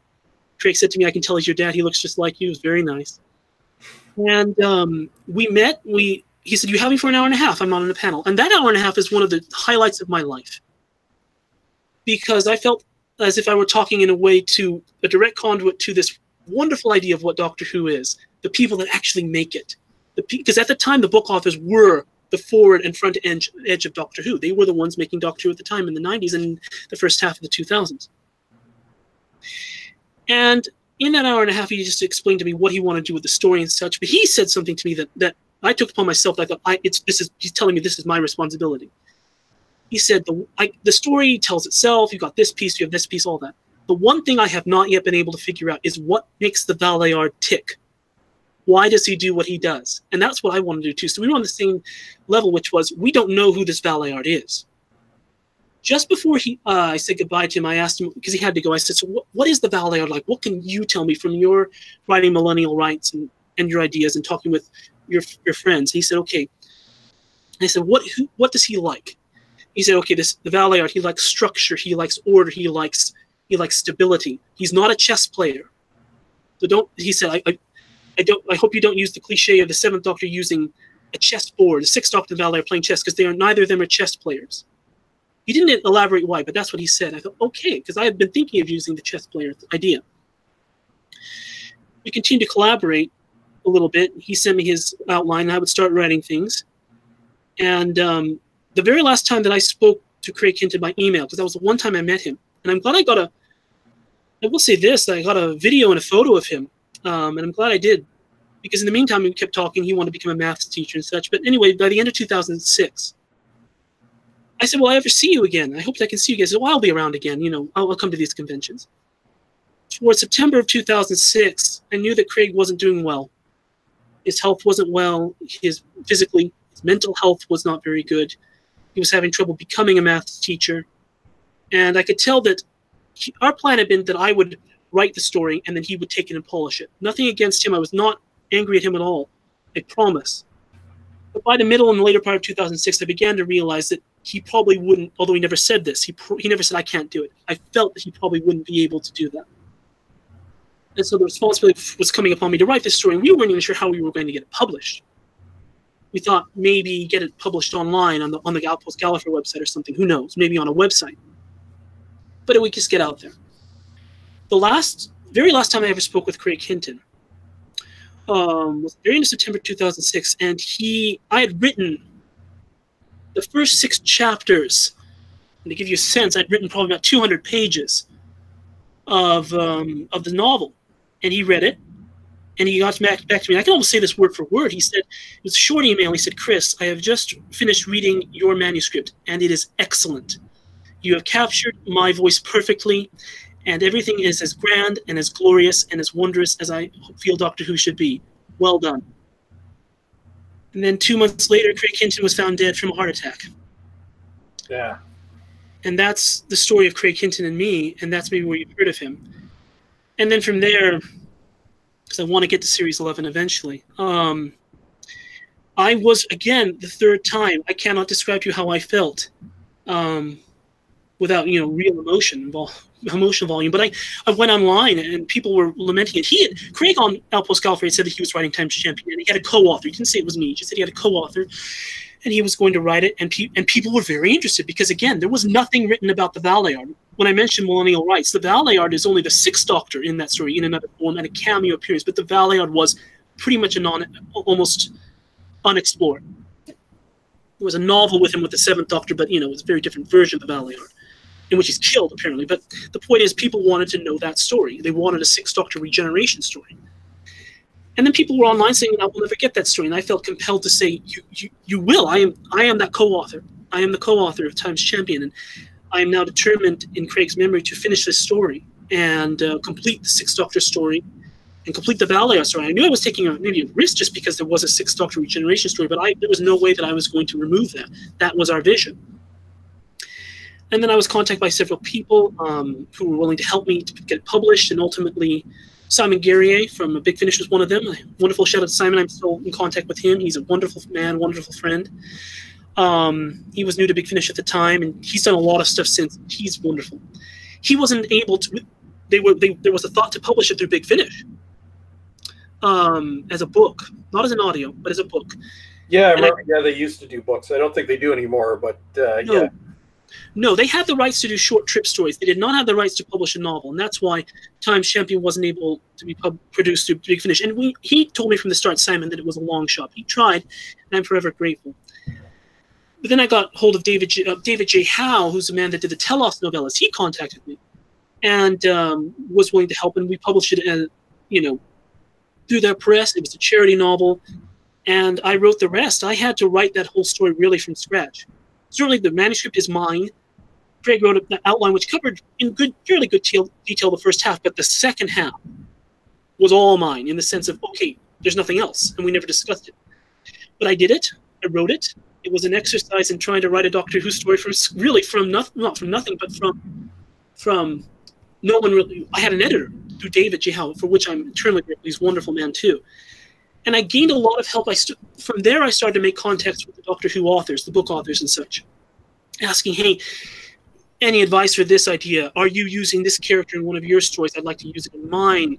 And in many ways, they were very forthcoming. I said, I see you're using this character or using this idea. What are you doing in that story? Usually they might say, oh, I can't tell you. But here it's like, well, this is what we're doing. Because I think people kind of came together understanding it was an important project. In the end, we published it in 2008, and it was a charity through the British Heart Foundation because Craig died of a heart attack, and we raised, I think, 5,000 British pounds, so close to $10,000, I think, in American money or something like that. And one of the highlights of my life was I went in 2009 to the Gallifrey 1 convention, and Colin Baker was there. I met with him and spoke with him. I was on a panel for that. It was wonderful. In speaking with Colin Baker, I had a chance to tell him that it had been my desire in writing this story. He signed a copy of the book. It was my desire that I really did for Craig, but I did it for him because he never had the chance to tell his story in the way that he wanted. And although I couldn't tell all of it, I had a way to end it in the way that I hoped they would want it. And it would have, tying it back, to what I was trying to do. Maybe that's for a longer conversation, but essentially I tried to address at the time the idea that the Sixth Doctor was not a weak link, and that he did not create the Valeyard, that he wouldn't become the Valeyard, that the Valeyard was something else. And the reason why I'm not necessarily saying what the Valeyard is right now is just because it's rather complicated, but also I'm in the process eventually of rewriting Times Champion. It won't be published again in that way. I don't know how it'll be published. But I'm rewriting it because even then, at the time, I felt that it was out of step with what the new series was. Because by the time I published it, it was at the end of the Tennant years. And I felt there are things from here from the 90s that are very interesting, but they don't quite mesh with what the series is now. And so I'm updating it to fit with the series. But that's in a way, I explain all that, and that's maybe my claim to fame, in the sense of, if I have fame, if people know my name amongst Doctor Who fans of who am I? I am the author of a novel that, at the time where we almost didn't have it, was what the alternative Sixth Doctor regeneration story, and it certainly was the story that explained the Valeyard. This is before Big Finish got into the Valeyard. So for a time, my story was the Valeyard conclusion. And so that's how people might know who I am. And then I'm tying it eventually, because we've been talking for a while, into Series 11. I hope I haven't bored you with any of this. Oh, no. Actually, I found it fascinating. That's essentially the idea that I'm having with these is this is your time to talk. I'm just here in the background. Thank you. Well, that's some years ago, of course, but... and I guess we'll go over some of the... I got some people here in the chat that are... Christian wants you to be the new showrunner. I believe Joe and David Travels Through Time are supporting that idea. So, yeah. Well, my name is Chris. So, so we'll make a hashtag. Chris for new showrunner. Thank you so much. Replace the other Chris. Well, it's ironic because Chris Chibnall is known, certainly amongst fans, whatever you think about it, that his first perhaps time on television was on that panel for the Trial of the Time Lord. So he certainly knows who the Valeyard is back in 1986. So it's funny that way that he kind of gets his start with Doctor Who with that story in a way, and that he was commenting upon it, critiquing it, and perhaps rightfully so. On that panel with Pip and Jane Baker, who wrote the last stories. Again, for people that anyone knows, people probably know the Valeyard. If they don't know that, he's mentioned in The Name of the Doctor by the Great Intelligence, and the Dr. Falls, the shadow of the Valeyard is what they call the Doctor. That's interesting. But moving forward, I suppose, for how it ties with Series 11, why we're here talking about Series 11. There's Series 13. Yeah, it's Doctor 13, Series 11. Yes. We started discussing... Well, we joked that Doctor 13 may have been the Valeyard, and that's a way of looking at it. Yeah, it is. I mean, it's very, very different from the actor who played the Valeyard is Michael Jason. So very different from Michael Jason. I suppose since writing Times Champion, it's been several years. So now I've gone a little older now, and a bit older than then. And so now I'm in college and finishing up my computer science degree. I have not had much time at all to do any writing for that. A little bit more lately. I could talk about that. But I've continued to watch Doctor Who. So I guess the whole idea is young, very, very, very, very young, watching the original series, and then getting involved in perhaps a once-in-a-lifetime way of being able to write a book. Not officially in the sense of, okay, this is canon, but a book nonetheless. And an important one in the sense of it explained a story that had not been completed. One of the big loose ends of the original series, the classic series. And so continuing, the series returns, and I'm watching it. I enjoy it, and I love it. Eccleston, I really enjoyed. Very brief, but he was there. I really liked David Tennant. Matt Smith, and Peter Capaldi. Now, but how does it tie me and lead me to the 13th Doctor in Series 11? Well, my enthusiasm for Doctor Who will always be there, but let's just say my enjoyment. My enthusiasm for this series, I can't deny, has been waning for a while, because I never thought I would say that, but it's been in stages, and I can mark it to 3 specific points: 10th, 11th, and 12th Doctors, and they tie with the Brigadier. I see the Brigadier as a I'm not sure how. I mean, he reminds me a lot of my grandfather and such, and also my dad. And so I connect that men that I want to be. And so when I suppose it was, if we're talking about obsession or desire, drive, when the new series returned, the one thing I wanted to see was the Doctor and the Brigadier meet again. And I felt there was almost a pathway, because in Series 1, of course, the Doctor comes back to television. Okay, take a step back. Brigadier is this one guy that's meeting up with all the Doctors, except for Eccleston. And he even worked with David Tennant in the Big Finish audios. But they made a point since the beginning, really going back to Modern Undead, the whole idea of elevating the Brigadier beyond a guest star or even a companion to being a pillar of the series. Because he evolved, whatever you think of him becoming a math teacher in Modern Undead, he evolved beyond his original, let's just say, mandate in that a military man who's with UNIT. They don't bring back UNIT in Modern Undead in the Peter Davison era. They just bring back the Brigadier and explore the character in a different way. And they continue to do so. I'm sure they would have in Colin Baker's run had they. I've heard they might have brought him back in that story, Yellow Fever or something. Who knows? But he would have. He is in a 1985 Children in Need special with Colin Baker in that story. They're in costume and character, a little bit, ensemble, but he's there. That's maybe his closest link to the Sixth Doctor in that era. He's in Battlefield again, watching his little kid Battlefield for the first time. Whoa. Well, yeah, Nicholas Courtney has been on screen with every classic series Doctor, including the first Doctor, just playing a different character.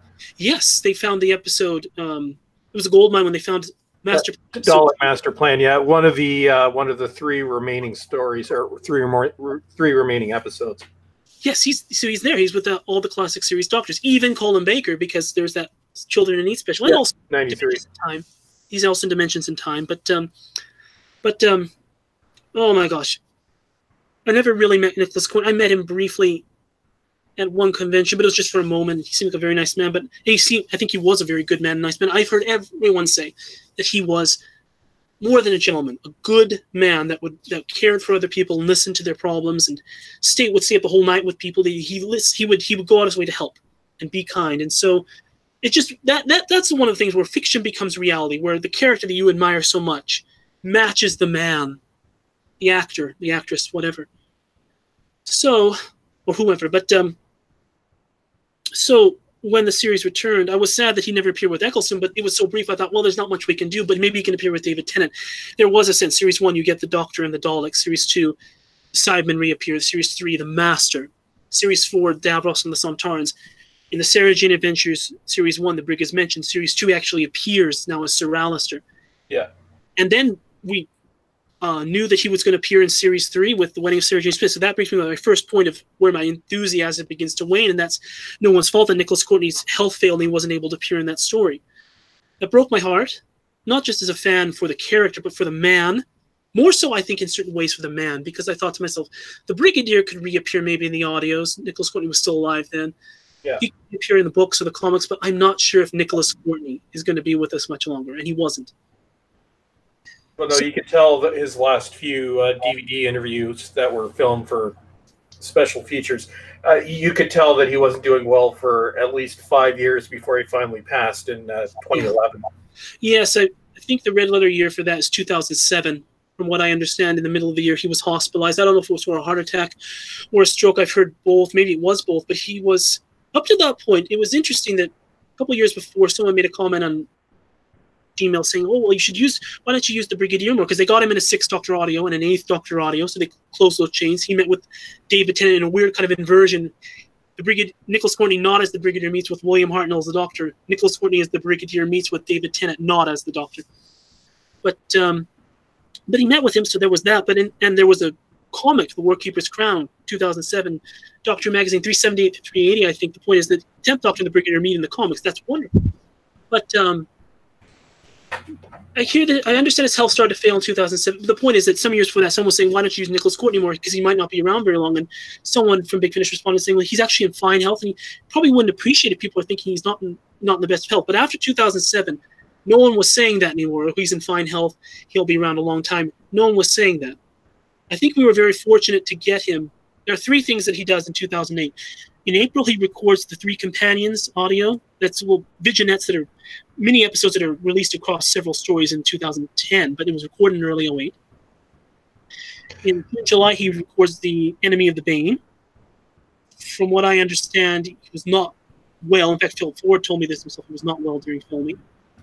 And then September, October of that year, something like one of those months, he filmed the DVD short Liberty Hall, which is on the Modern Undead DVD release, where he, in character as the Brigadier, appears. And I believe that was his last filmed acting. Because a couple months later, January of 2009, more or less, he has a massive stroke, which affects his health and such. And then I think that's what we're really talking about when you talk about his DVD appearances. And such.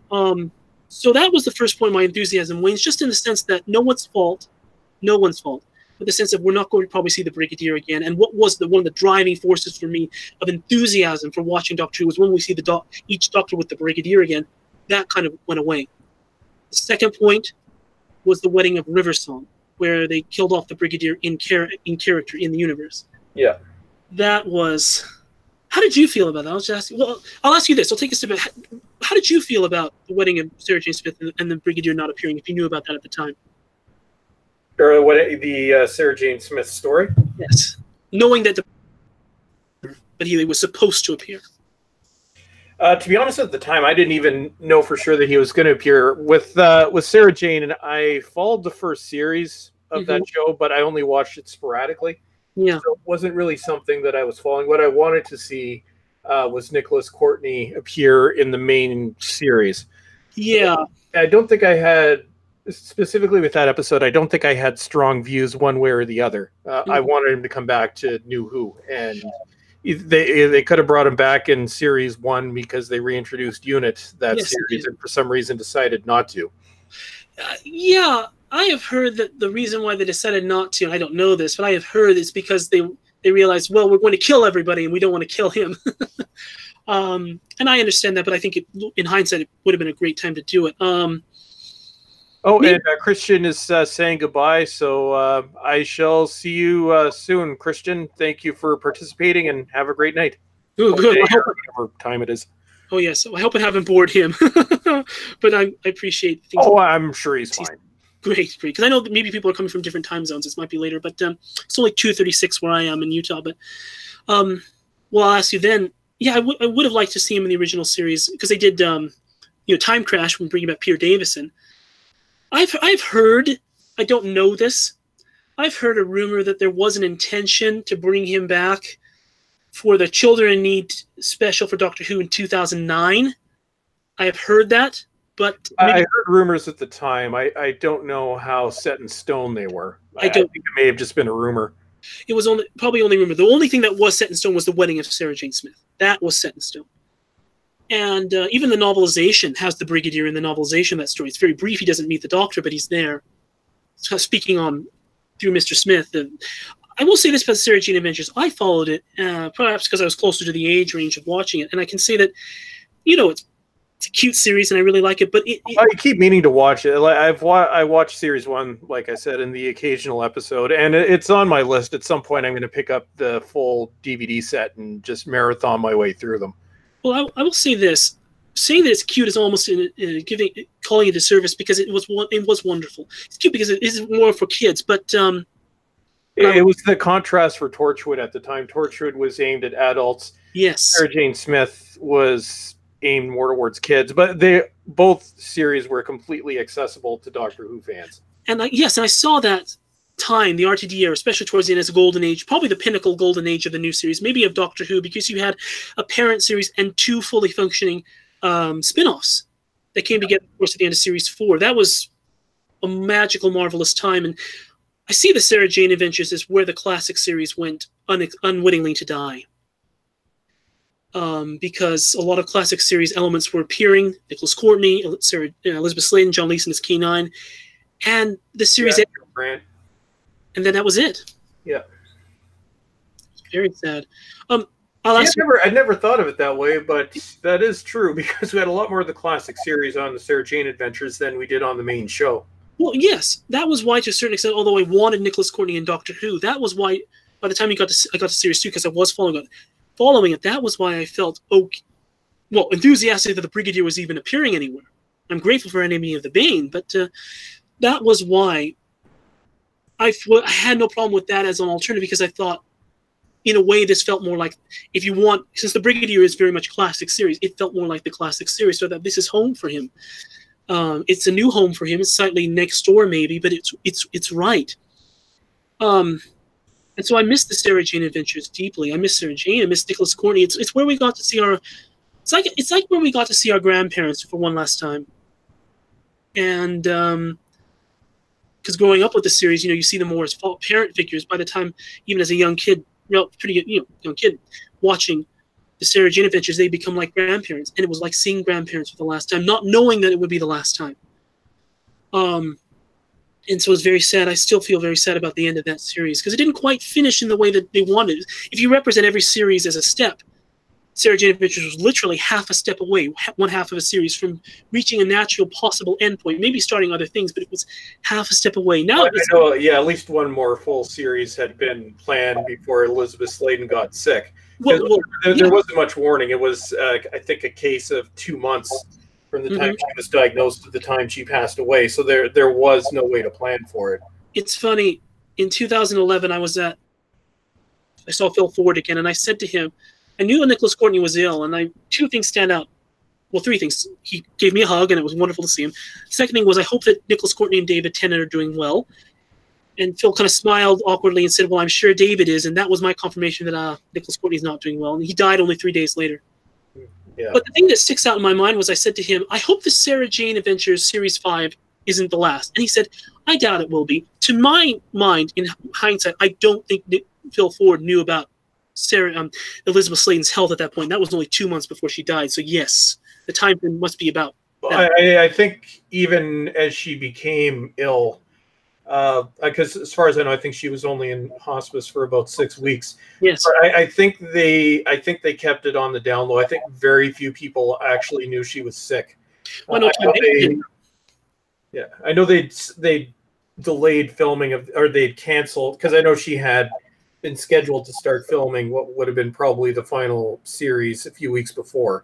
So I'm sure people around the production knew, but everybody else didn't know until she passed away when we got the bombshell. I guess it was around in April. April 19th. Nicholas Courtney was February 22nd. His was not a bombshell in that he was an old man and we knew that he had been ill. She was a bombshell. Yeah, it came out of nowhere. It was devastating for Nicholas Courtney. It was unexpected for Elizabeth Sladen. That's why it's probably very raw in the sense that she wasn't supposed to go. Nor was Nicholas Courtney, but it was like, but he's old and he's ill. But Elizabeth Sladen's like, oh, we just saw her. When you talk about what she had left to film, it was actually half a series. They filmed the first half of Series 5 and then would have done the second half, just the last 3 stories. Meet Mr. Smith, 13th Floor, and Battle for Bannerman Road. And they would have started in March, but she was ill at that point. So I see the Sarah Jane Adventures where the classic series went unknowingly to die. And so I mourn it. But I mentioned that. The second point I'll ask you too was the Wedding of River Song, where my enthusiasm started to wane a little bit more because I understood why so 10th Doctor, supposed to meet the Brigadier, doesn't. 11th Doctor wants to meet the Brigadier, Brigadier is dead.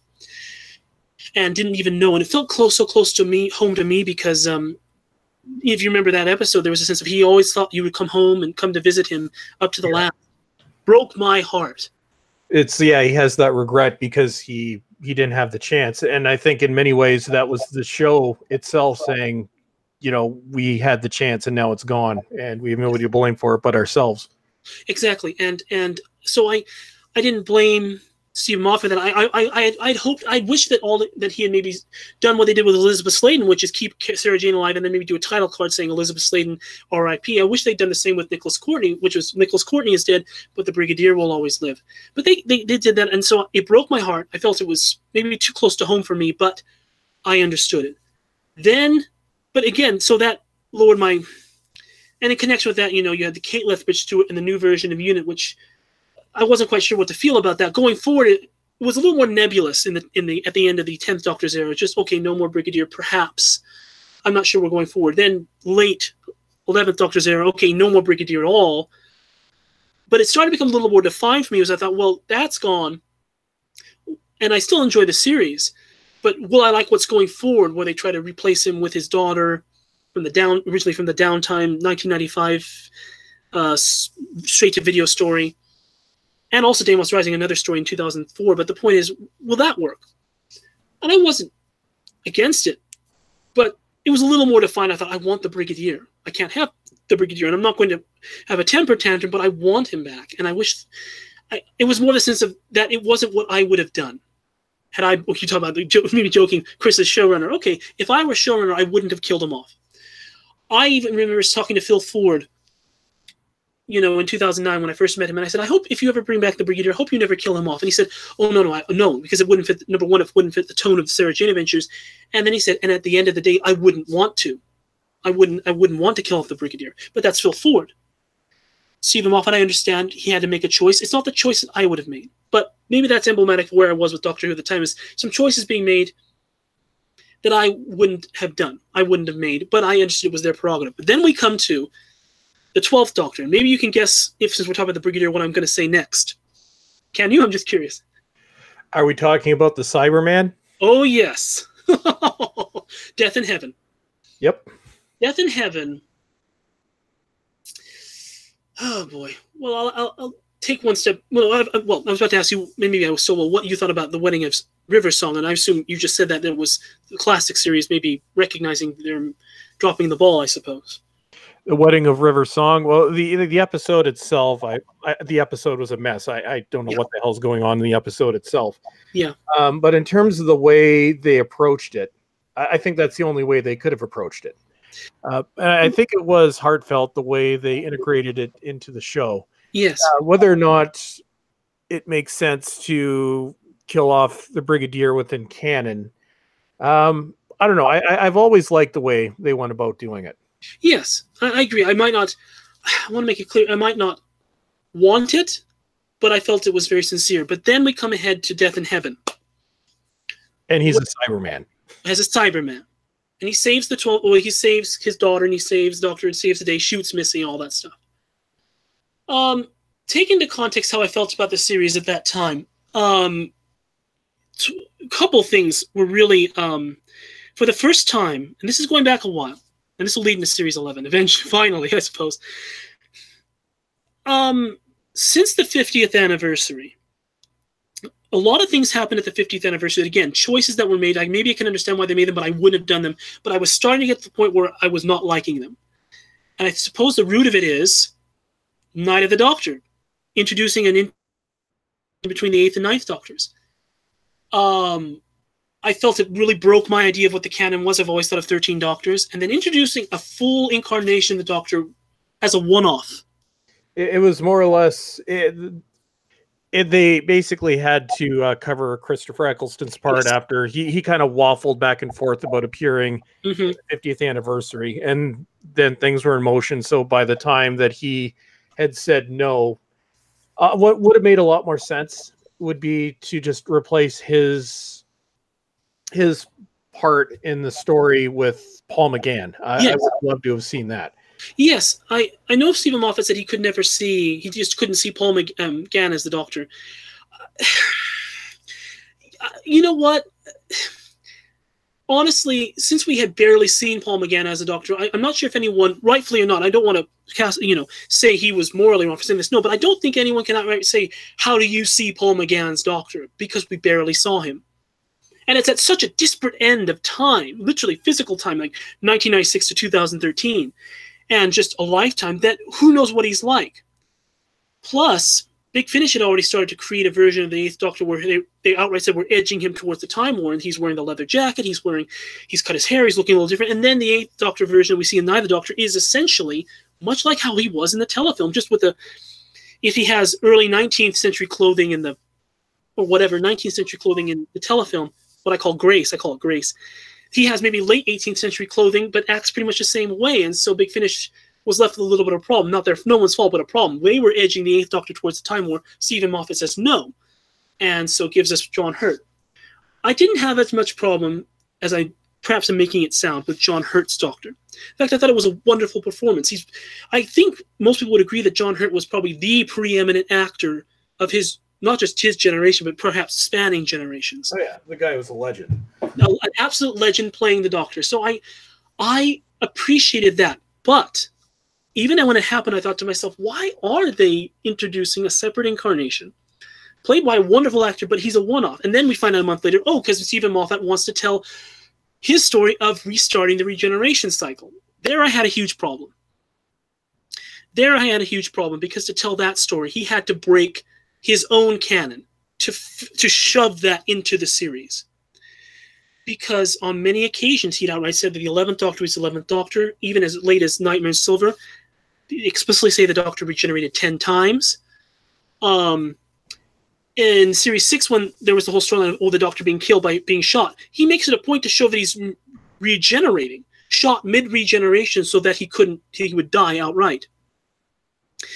And even as late as Angels in Manhattan, the Doctor's showing that he can use regenerative energy to heal Riversong. Heck, in Let's Kill Hitler, Riversong it makes no sense that he would be given a regenerative inhibitor, cannot regenerate, when he cannot regenerate supposedly at all later on. I know, that's, in terms of Moffat plot holes, that's the one that probably irritates me the most. Because how many times did they tease the 11th Doctor regenerating when in the end we find that he can't regenerate? Exactly. I think it would have been, I still wouldn't have liked it, but I would have appreciated at least the art craft of it, had, say, for example, in The Impossible Astronaut, the Doctor's quote-unquote, no, it's not the Doctor, but he's when they think the Doctor's been killed, had someone, River, Amy, Roy said, I wonder why he didn't regenerate. In Let's Kill Hitler, when he's given, maybe someone's going to give him the regenerative inhibitor, and they say, oh, there's no need. In Angels in Manhattan, maybe River's song, it has her wrist is broken, and maybe Amy or Roy says, Doctor, can't you give her some regenerative energy? She gave you her regenerative energy. Can't you give her some of yours? And he says, no, I can't. Had they sprinkled that throughout the series, at least it would have shown me that Moffat was planning for that, and I would have appreciated it. Well, it would have been a fascinating arc that could have gone through all three series, where the idea is we don't find out until the end, but we get these clues sprinkled in that the Doctor for some reason can't regenerate. Then we find out, well, no, the War Doctor counted, Tennant's second regeneration counted. This is actually the 13th and final regeneration. But the way it's done in that story, told in a couple of minutes, feels to me like a showrunner. Henry James, the author Henry James, once said that drama is hot, but art is cool. You can make the drama as potently emotional as possible, but you as the dramatist should never show your hand.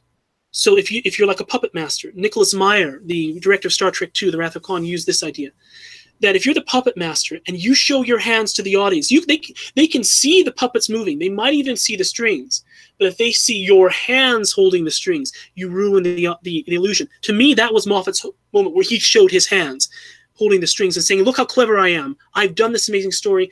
And I don't want to say that this was his intention, but it felt like, to me as a fan, and he was quoted in an interview saying, now we have Doctor Who for another 50 years, maybe 100 years. I thought, sir, this Doctor Who wasn't yours to save.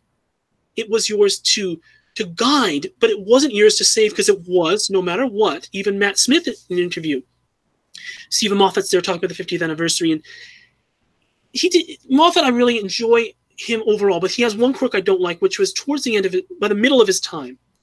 He would start to say things like, when he did these controversial moments, he would start to things like, we say things such as, well, we all know that there are no multiple Doctors. There's just one Doctor. He has different faces. We all know something. It was almost as if what he thought was what we already thought. We just didn't know it. when he said that, even Matt Smith kind of raised his hand and said, I like being the 11th Doctor. And that's filmed. That was a filmed, that's not even a quote, that's a filmed interview. Yeah. That was, and it was so innocent and sweet. It's almost like the actor saying, hey, I like being me. And I like being me as a fan to be able to say, well, this is how I feel. And I almost got the sense, again, from another interview that Moffat gave, that he may have, that it almost felt, he said this, paraphrasing, there are a lot of things in canon. The one thing that, and everyone forgets everything, the one thing they always seem to remember is that there are 13 lives. I don't know why they remember that. And it made me think that he didn't like that part of the canon.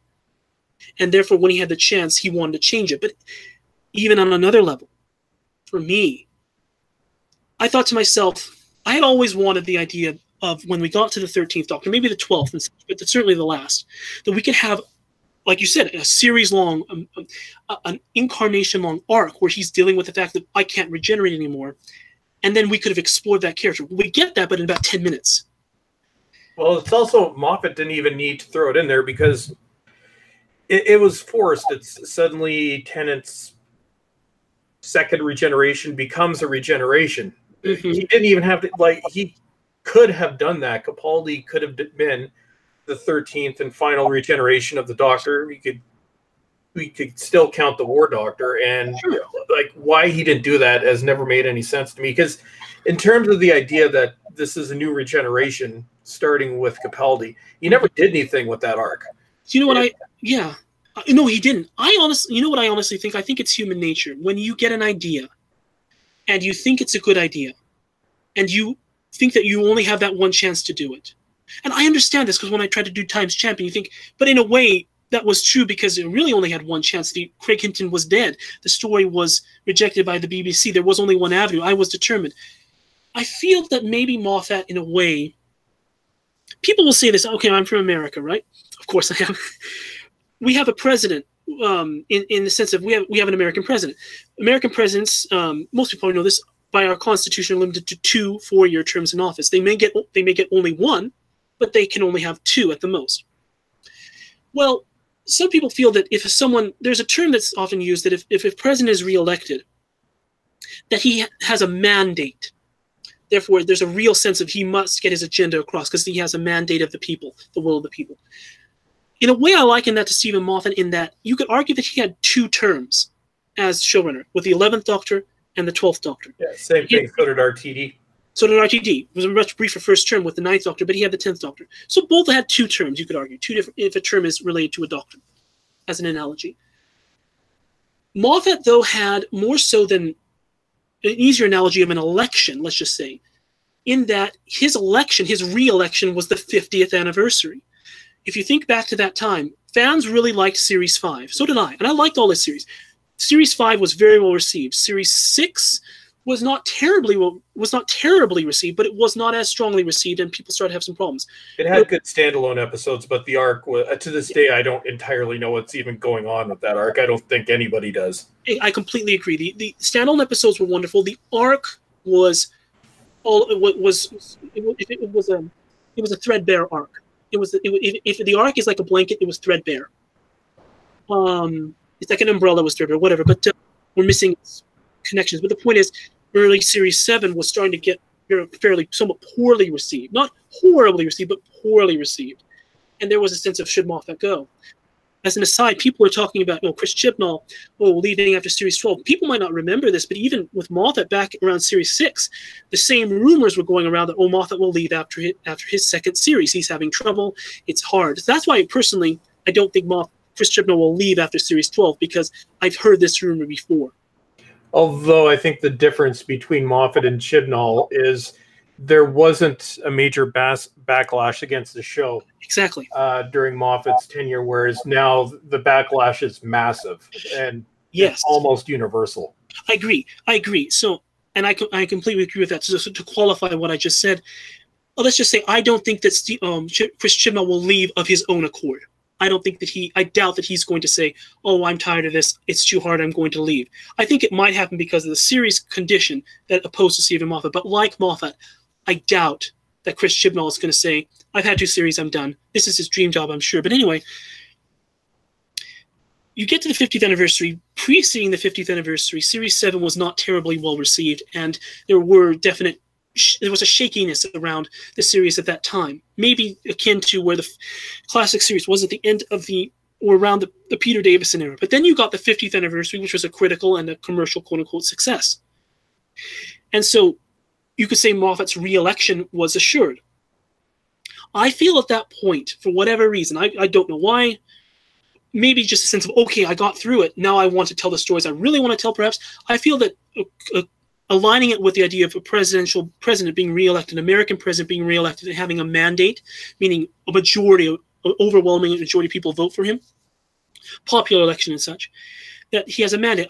But then if a president fails in his second term, or at least doesn't do as well, there is a term in American politics, or in general, that people say, and I've heard it around in media. I try not to get into politics too much, but I've heard this term, you can't escape it, which is that the president or the person in charge or anything overread his mandate. I personally feel that maybe with the 50th, and if we're going to call it a re-election of Moffat's time, that maybe Moffat overread his mandate as a showrunner and felt that now he was going to tell the stories, not just that people wanted to hear, but maybe the stories that he wanted to tell that people didn't know that they already wanted to. Or he thought they were interested, and in the end, nobody was interested. In the end, no one was interested. And in the end now, even now, you mentioned that arc with Capaldi, and okay, now he's supposedly a new regeneration. You think of how Capaldi acts in his regeneration story. He's not acting like, whatever you think about that story, I know that I know you haven't reviewed it fully, but I know you didn't like, I believe you stated, I don't want to speak for you, but I believe you say you really didn't like Twice Upon a Time, right? Oh, I hate it. Yeah, it's people keep asking what's going to happen with my review. It's almost redundant at this point. There's no point reviewing it because things have gotten much worse since. I'd like to do a retrospective at some point, but yeah, I hate that episode. Understood. I can't say that I hate it, but I have certain problems with it, certainly. But I can say this. One thing that I liked is I've always felt, personally, there are a few things I liked, and one of them was, and it's not so much by virtue of the story, but by virtue of its mechanism, bringing back the First Doctor. I have always felt a couple of things about either the 13th Doctor or the 12th. Interchangeable, just in certain tone. One would be, I can only regenerate one more time. The other is, I can't regenerate. But in terms of that, I've always felt that the series, at the very end of Doctor Who, because I still feel you should only have 13 Doctors, and being honest, we probably will only have 13 Doctors. Or we could. I'll get to that with Series 11, and we're almost there, I promise. But the point is, I always felt that either with the very last story of Doctor Who, so the last 13th Doctor story, or the last 12th Doctor story, so either closing the book or opening the book to the final chapter, if that makes sense, that the First Doctor should come back and meet up with the 12th or the 13th, however it was done. And that's what the series did. So when I saw the Doctor falls, and the First Doctor coming back, I knew we had a 13th Doctor, but I thought to myself, well, okay, this feels like, at least for me, this is how I would end the series. So I started to have some, I take that back. We didn't know that we knew there would probably be a 13th Doctor. We just didn't know who it would be when the Doctor Falls aired. It's a couple months later. That was in May, June, and then Jodie was announced in July. Anyway, it felt like what would be just about the final story for me. But more than that, or in addition to that, I was struck by how Peter Capaldi played his Doctor. This real sense of, I don't want to regenerate. Now he says, I can't can't continue being someone else. But how he played that Doctor does not at all, in my opinion, mirror or manifest as a guy that has 12 more lives. He's acting like someone that is close to death, and he doesn't want to let go because he knows how close to death he is. Even if you notice at the end when he regenerates, he doesn't say, oh, well, another life won't kill anyone except for me. He says, oh, well, one more life won't kill anybody except for me. It almost feels, I don't know if it was just Moffat not caring anymore, or maybe he just felt it wouldn't matter, but you notice something. In Series 8, and a little bit in 9, but certainly in 8, and this is one of the things that annoyed me, they keep shoving into the story a line here saying, oh, I shouldn't exist. I'm an extra regeneration. I'm a new regeneration. I'm a clerical error. He called that a clerical error. The last time I think they did it was the Husbands of River song, where in a very heavy-handed way, River Song shows all the faces, including John Hurt's doctor, the 12 doctors. Interesting they didn't show 2 faces for Tennant, but she shows the faces. And the dialogue is just so heavy-handed. She says, he has one of these faces and only one of these 12 faces. And I thought, Moffat, again, you're showing your hand because I know what you're doing. You know that if you don't, you broke canon. For 40 years, people have known there are 13 doctors. You just changed that.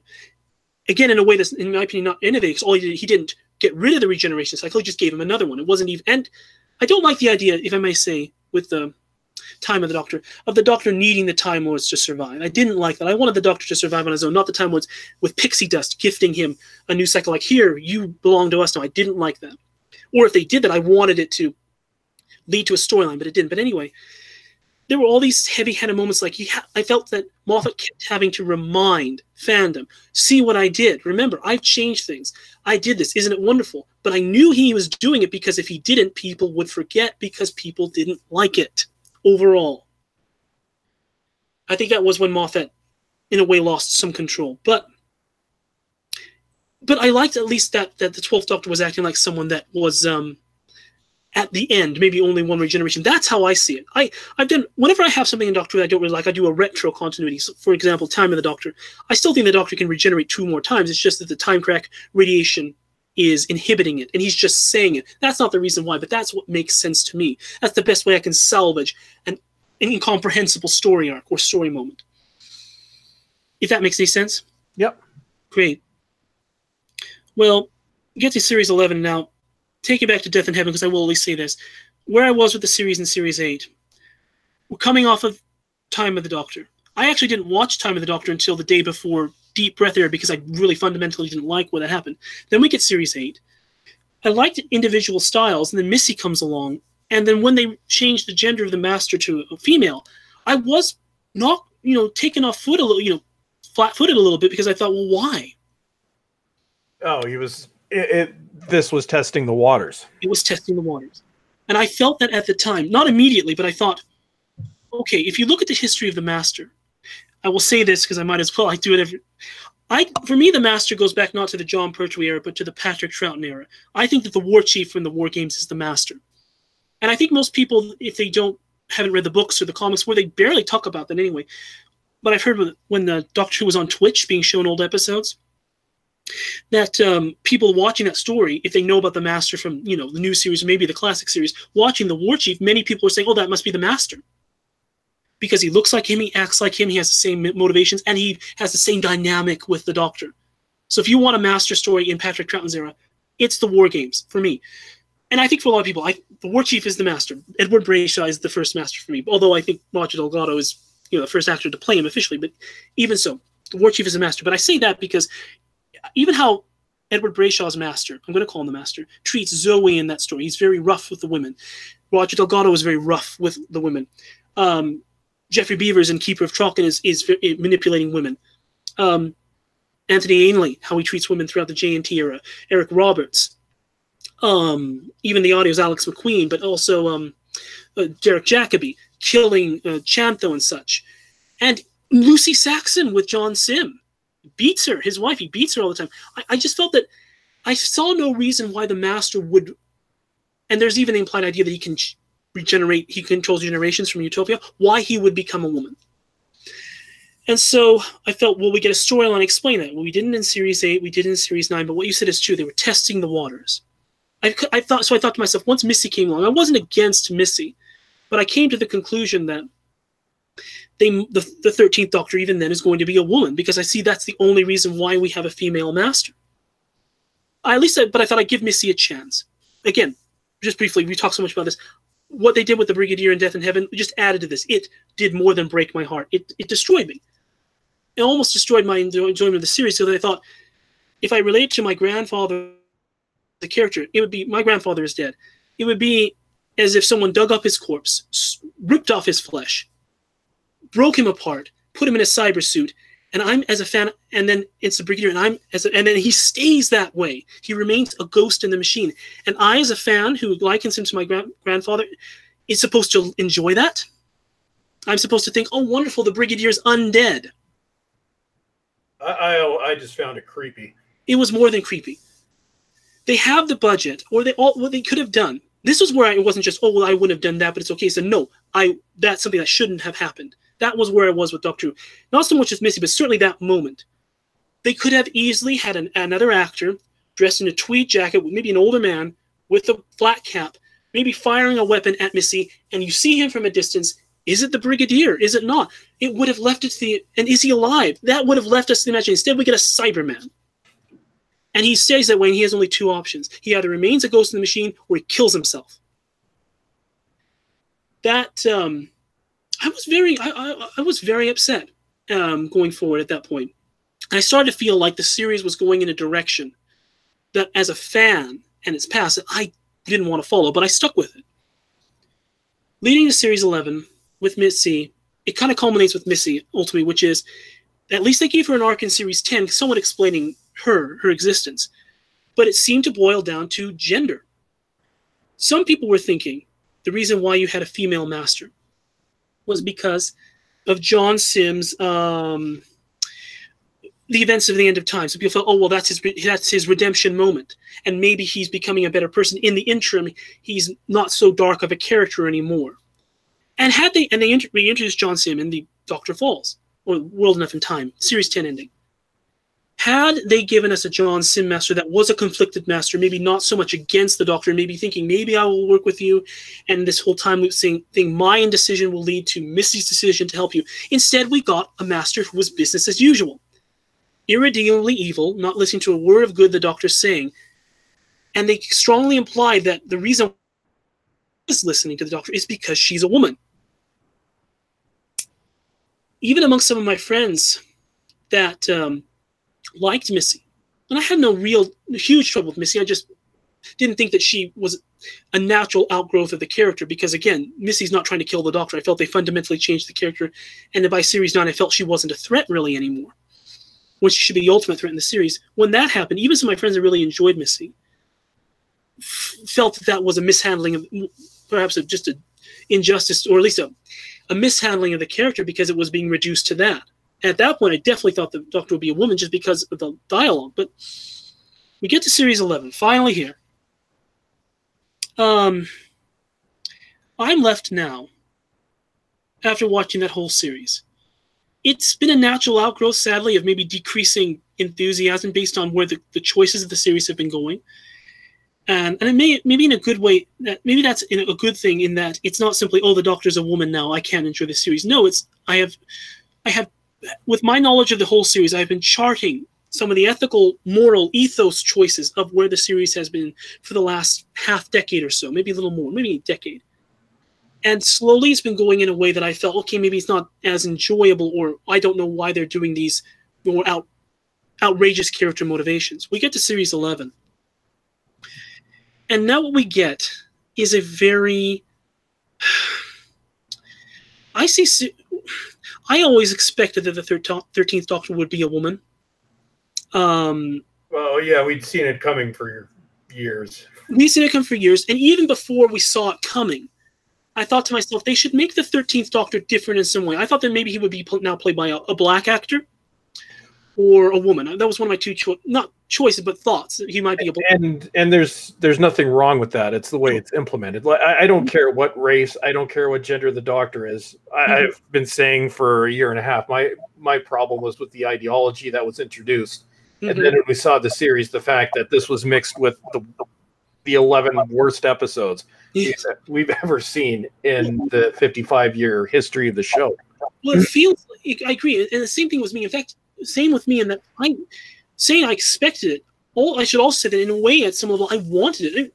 I would have been fine had the series 13th Doctor been another white male and such, but I was willing to see something different. It's like with the Star Trek J.J. Abrams films.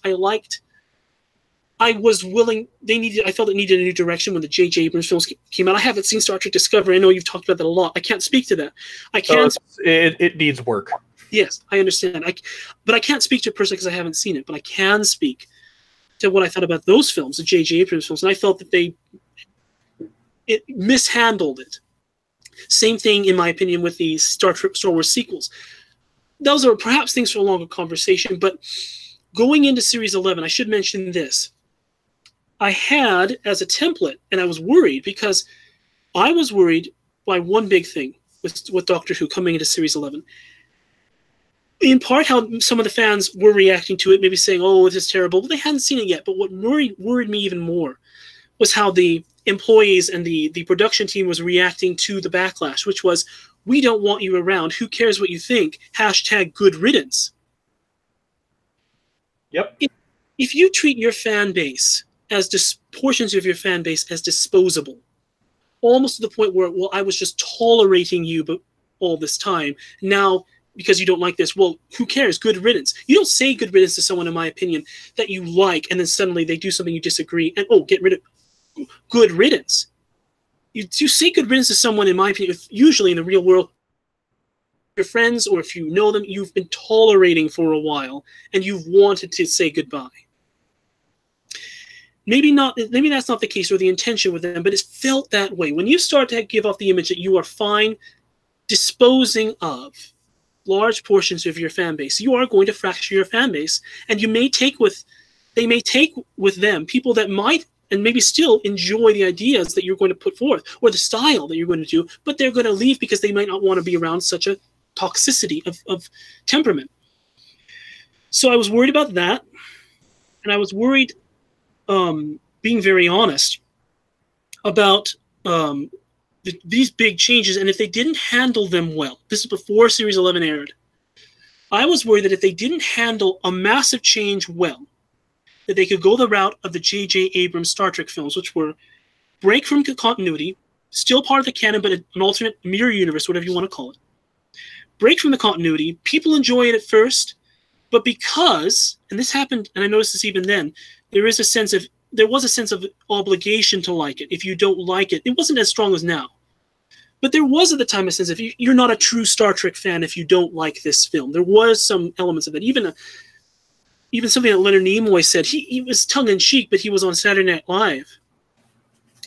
And he was with Chris Pine and Zach Quinto, and at the very end of the skit, Leonard Nimoy's there, and the other actors say, well, what happens if people don't like this new film because it's so different?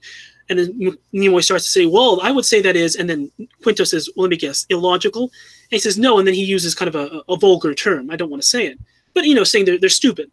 It's jokey and all that stuff, but I thought to myself, you need to be very careful. I think you need to be careful because you're now implying through this appeal, this logical fallacy. You're almost in a logical fallacy territory. If you're appealing to your own authority, the producers appealing to the authority of Leonard Nimoy saying, this is Star Trek, therefore I'm in it, therefore it is good. You need to be, and you say, and if you don't like it, you're not good. You're stupid or you're dumb. You need to be careful because people are going to take that seriously. They're going to take that to heart. And if they don't like it, they're either going to continue liking it against their better judgment because thinking to themselves, well, I'm stupid if I don't like it, and they're going to be coerced into liking it. Or they're going to say, I don't like it, and I'm going to leave because you don't want me here. I started to see that in Doctor Who, between the fans and the production team. But it was very much more potent, where people were outright, there wasn't even a veil. It was like, well, we don't want those fans anymore. Who cares? If they don't like a woman doctor, we don't want them. Many people were just saying, we have a concern. Maybe some people were saying, well, we don't want a woman doctor. But some people were saying, why do we have a woman doctor now? I was saying before the series started, my whole argument, video after video, was I don't have an issue with the female doctor, but I'm concerned about what I'm seeing developing. I'm concerned about where this is going to go, which it did go in that direction. But at the same time, you should read some of my comments from a year ago. It's kind of funny now. Well, I believe it. I mean, that's where I started to notice yours, because I had concerns, and my concerns were not, oh, we have a woman doctor. My concerns were same thing with Missy. Why do we have a female doctor? With Missy, it wasn't so much a concern like, why? Oh, I'm concerned we have a female master. It was more of a rhetorical question, inquisitive. Why do we have a female master? With this, though, because there was almost this irritation for any questions, it's even the same. David Travels Through Time just brought up, Peter Davison and his nightmare on Twitter. So even former doctors had issues, and then they were completely shut down. Well, yes, Peter Davison was the one man of the living doctors that spoke about it, who expressed a concern, and his concern was I feel that he said that he was honest. Let's be honest. He said that I feel the Doctor's a man. If he's born a man, he should be a man. But he also said this. Whether or not you agree with that, he said this is where I fully agree, which is you potentially are losing a role model for boys. And something else that he said, where I fully agree, which is now with the new series Doctors, you have maybe a less secure certain Doctor and a strong female companion. If you reverse that and have or just reverse the gender, a less secure female companion and a strong male companion, you're just augmenting the stereotype. And I agree there. But certainly the whole idea of the loss of a role model for boys, it's not that a female can't be a role model for boys. It's just that a female is not a role model for every single boy that sees her. Some of them might say, I want to relate to a guy. Well, it's not like women can be role models for boys. Nobody really debated that. No. But it's the problem when you look at the big three, and like science fiction, there are women that enjoy it, but it's predominantly a male hobby. When you look at the big three, which is Star Trek, Star Wars, and Doctor Who, they're all now female-led. So, yes. Yeah, there's nothing wrong with female role models, but that doesn't mean that you remove every single male role model. That's... To use a term I hate, that's problematical. Well, it's problematical for me, and my main point is this, on this point, because I want to articulate this clearly, because I don't want to offend anybody that has a different opinion or maybe has a different view of gender. It's not that, for me, my worry was this. It's not that a female can't be a role model for boys. It's that the ethos that is surrounding the inauguration and the rollout of the series is, if you don't like a female Doctor, if you have any division or dissent from us, you are wrong, and therefore you must feel that she is a female role model for boys. My feeling was that there was a sense of being forced, of taking away people's agency and choice. We were being lectured, we were being told, yes, this is how you're going to feel, and you're a bastard if you don't feel this way. Exactly. Well, there's the swear word. There you go. The point is... one of my tamer swear words, but yeah. Swear words. I appreciate that. That was my worry. There was a feeling of creative control being impressed upon the audience. This was where I talked about the hands holding the puppet strings. Moffat, I feel, showed his hands. It felt like the BBC, Christian, maybe not so much, I don't know if it's his credit, but he wasn't saying much. But the BBC felt like they were showing their hands and almost wrapping them, if not around our throats, but certainly on our shoulders, squeezing, saying, or maybe around our chins, collective, figurative chin, saying, you will listen and you will like my puppet show. Because if you don't, you are wrong, and I don't even want you here anyway. And I don't want you here even if you like it, or at least say, yes, I like it. I might not like you here, but at least you'll get to stay. It was a feeling of unkindness. Unkindness was... I always viewed Doctor Who on any level as a kind series. Yes, I was starting to see unkindness directed toward the fans, and that's what worried me. You saw that. I take that back to the Star Trek films, J.J. Abrams films. I don't say that J.J. Abrams was being unkind, but what I am feeling, maybe in a maybe not a hand around the chin, but maybe a hand on the shoulder. It felt like hand on the shoulder, saying, "Well, you gotta like it. It's good. Just like it because it's good." But what are the fruits of that ethos? You had the first film that fans initially liked, but eventually, I'm talking about the Star Trek new films, the fandom divided. Then you had the second film, which fans overall didn't like, and it broke apart that fandom. And then you have the third film, which... And that has led to they call it shelving, but it's likely the cancellation of the fourth film and the end of that film franchise. Oh yeah, the fourth film, it is now officially canceled. So yeah, Beyond killed it.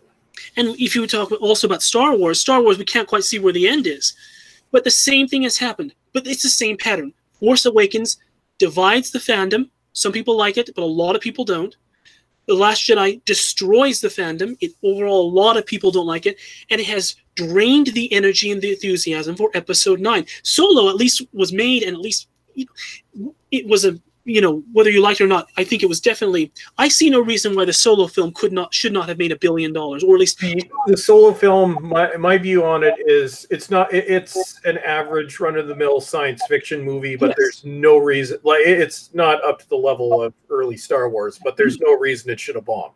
Exactly. I'm not saying that I enjoyed it. I thought it was a pretty good film, but I completely agree. Which is, there's the threshold of believability, or the threshold now of what makes a film $1 billion franchise, or it's $1 billion installment in a franchise. Since I would say Pirates of the Caribbean or something, the second film, it's not terribly high. That doesn't mean it's unimpressive, but it's not terribly high or not terribly hard to make $1 billion if it's a popular enough series. There is no reason why Solo should not, at least in my opinion, make 700, 800, 900, or $1 billion, if not $1 billion. I can see maybe where it might not have made $1 billion, but there's no reason why it shouldn't have made. I think it should have been around 800 million. 800 million. I agree. I completely agree. It should, in my opinion, Solo, all things being equal, without The Last Jedi, or had it been switched in position with the Rogue One, I think it would have been $1 billion, and Rogue One would have been the one that bombed. Maybe Rogue One, I think, was a better film than Solo, but not by that much, in the sense that I enjoyed the performances, I enjoyed the actors and such. What I'm saying is, Solo, we saw a demonstrable effect of what happens when, in Star Wars, in Star Trek, we saw the effect. It was a little less potent, it took a little longer, but that little trilogy, it got a trilogy, but it petered out and it's gone. Star Wars, we have a demonstrable effect, which is you produce a film that fans on the whole, I would say, enjoyed elements of it, but also disliked many elements of it. And then you get a second film, which outright fandom, I would say, overall rejects. It starts affecting the franchise, and now you have a ninth film that, I'm going to be honest, especially in light, and you talked about this, of what happened with the Shards, what is it called, the Vader film? Star Wars Theory. That, and you can tell Lucasfilm knew they were in trouble with that. Yes. The way, and they made it a point to make sure that people knew it was Lucasfilm that reversed it. But even though it was reversed, I think that's still, in terms of public perception, it's not everybody follows the story that closely. That might be their final nail in the coffin. And that was, and that had nothing to do with ideology. It had nothing to do with gender. That was just complete disrespect towards the fandom. That was, in a way, corporate greed. Yeah. It was corporate greed, and it was perhaps control. Even greed is a form of, is an extension of control. It was control, saying we control this. If anything, maybe Lucasfilm saying, okay, remove the claim, it might staunch the bleeding slightly, but the bleeding, it's almost a sideshow. I honestly feel that Star Wars Episode 9, I'll put it this way, my best friend, his name's Field, my best friend, after we watched Episode 7 and 8, he didn't terribly like Episode 7, nor did I. And we didn't really like Episode 8. And in fact, going into Episode 8, leaving Episode 7, he said, we saw Episode 7 at the first Force Awakens together for the first time. And leaving it, he said, it was all right, but it was kind of predictable. I saw Episode 8, The Last Jedi, before he did. And so it was his first time seeing it, my second time. And going into the theater, he asked me, do you think I'll like The Last Jedi? And I said, knowing you, probably not. After he left and leaving it, he said, I really didn't like that. But then he said something very, in my opinion, very wise and very prescient. He said, what's left to be excited about Episode 9? Nothing. Han's dead. Luke is dead. They backed the wrong horse with Leia because Carrie Fisher is sadly dead. Snoke, whoever he was, is dead. So what you're probably at the nutshell going to have is, Ren and Rey will fight. They've already fought. There's nothing new. You can see they're trying to throw in all this fan service, bringing back Lando, bringing back rumors that we're going to see Anakin, Padme. Obi-Wan, Anakin, they're throwing everything they can at it, and I have no excitement. Even Daniel Maycock, hello Daniel, he's even saying, a lot of people feel Episode 9 won't make $1 billion. It's not going to make $1 billion. No. It's lucky if it's going to make a profit. That's what I'm saying. I personally feel that I think it's very unlikely that Star Wars Episode 9, it will be the first, I think, main episode Star Trek film that will be considered a failure. Because whether you consider it a failure or not, Force Awakens, and I think it probably in a way was, in that it set up some problems. More so, I didn't like it. I have a lot of problems with it, being very honest. But it was a commercial success. Episode 8, whether or not you like it or not, it was officially a commercial. Episode 7 was a verifiable commercial success. Episode 8 was an official commercial success. But if you crunch the numbers, it perhaps really wasn't. Episode 9, I think, will be a commercial failure. Because they have not They're only doing what someone does when a sinking ship, they are doing what people say, why do rats leave a sinking ship? What I see happen with episode 9 are the rats that want to stay on the sinking ship because it's their home and they know nothing else. And they know the water is more dangerous, which is meaning admitting defeat, admitting failure. They're tacitly doing it a little bit here and there, but I don't think they ever will. I think episode 9 will be a commercial failure because it follows the same pattern that the Star Wars films did under J.J. Abrams, which was change canon, give us incomprehensible storylines, tacitly and maybe a little more openly, at least in the early years, chiding fandom for not enjoying it and saying they should have because they're the only way they can be a true fan is to enjoy it. Star Wars, that's outright happening. And a film that people don't really they have trouble, a film they really, really have trouble, the employees of Star Wars, Lucasfilm, Disney, whatever, saying, well, and perhaps even Rian Johnson himself saying, well, you're dumb for thinking this, you are not a true fan. How does that tie to Doctor Who? We are seeing the same pattern. That is what worries me, deeply concerns me about Doctor Who. It's not that the Doctor's a woman. It is that in the wake of a change that occurred in both Star Trek and Star Wars, the pattern is replicating, which is a change happens, people say why, there is a backlash, and that backlash is either ignored, as Stephen Moffat did, or downplayed to the point where you're stupid to even, and he's quoted on this saying it, like, oh, he either said there is no backlash when there was, clearly, or saying, hey, 80 or 90% love it when it was probably more like 60-40, maybe 55-45. Or saying the people that don't like it, I think he made a comment saying that his comments were saying people like controversy, they like drama, and they like to make things up where there isn't a controversy. I think he may have also cast aspersions in the sense that the people that were backlashing were just people living in basements. So denigrating the fans. When you get to the point where you have so much power that you think you have far much more power than you actually have, that is a time where the ground is breaking under your feet. And you think that you're on a solid pillar of granite as your fan base when it's just sand, and you're doing the rain dance, whether you know it or not. That's where I see Doctor Who fandom was going into Series 11. I was less concerned then as I am now, because going into Series 11 we had that. Then we actually get Series 11, and what do I see as a fan? I see a series of Series 11 in Series 11. It's almost as if it's bypassed for Star Trek 2009, Star Trek Into Darkness, for Star Wars, The Force Awakens and The Last Jedi. To me, it almost feels as if it's jumped already to Star Trek Beyond or the upcoming Star Wars Episode 9, which is something that's drained of enthusiasm. Not just of the fans, because I'm sure a lot of fans were excited. It's almost as if the series itself is drained of enthusiasm. It's going through the motions. It's going through the motions. We have the TARDIS. We have the Doctor.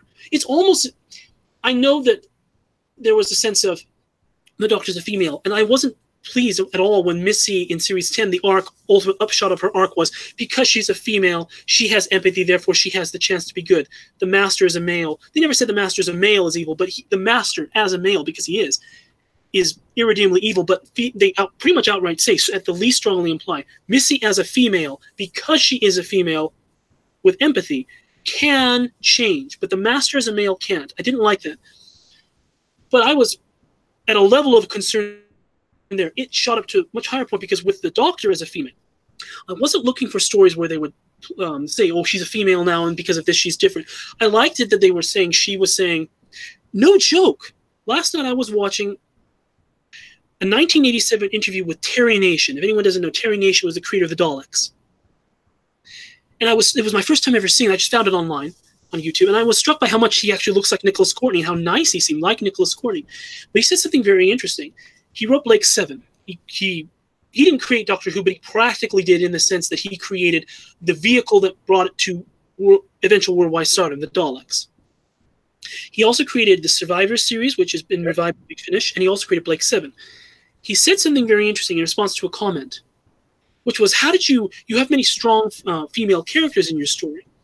How did you write for them? And he said, well, I don't write them any differently if they're male or female. I don't go into this situation thinking, how would this character as a woman feel? I just simply, how does this character react? Jodie Whittaker said the same thing when she was asked by a girl named Linda Lee Rose, a child junior reporter at last year's Comic-Con. how are you going to approach a character as a woman? And she said the same thing pretty much. Don't approach characters as male or female, just as a character. Well, I wasn't looking for them to approach the character as male or female, just as the Doctor. But I felt like they were missing the chance to approach the character as the Doctor. I don't see Jodie Whittaker's Doctor as feeling like the Doctor, because there's nothing for me as a fan, or at least it's so little that I'm having trouble finding to catch and latch and say, okay, this feels like the Doctor. She's got this wonderful personality. She has this wonderful ethos or style. Her ethical stance simply seems to be, no guns, I don't kill people. I can say that about her. I can say that she's nice, maybe compassionate, but all the Doctors are compassionate. So what sets her apart as a Doctor? It's almost as if, and I don't know that they did this, but it almost feels as if this series was made saying the popularity that will drive this character forward is that she's a female. We don't have to say that, but people are going to really love this, and it's going to attract more people because she's a female. Yeah, it's like we don't have to try. We don't have to try. I think this series has felt to me like Doctor Who light. And when I say light, I mean you're using a color scale, maybe 7th Doctor, season 24 and 25 color of jacket light from white. It's just slightly gray. The point is, I could go on many things again. You could go on for a longer conversation, but a few maybe bullet points. Of course, we have far too many companions. Well, of course, that makes it sound like, oh, of course everyone thinks that. I feel we have far too many companions. I don't think the series has learned from season 19 of the Davison era, which is 3 is too many because you have 4 main characters.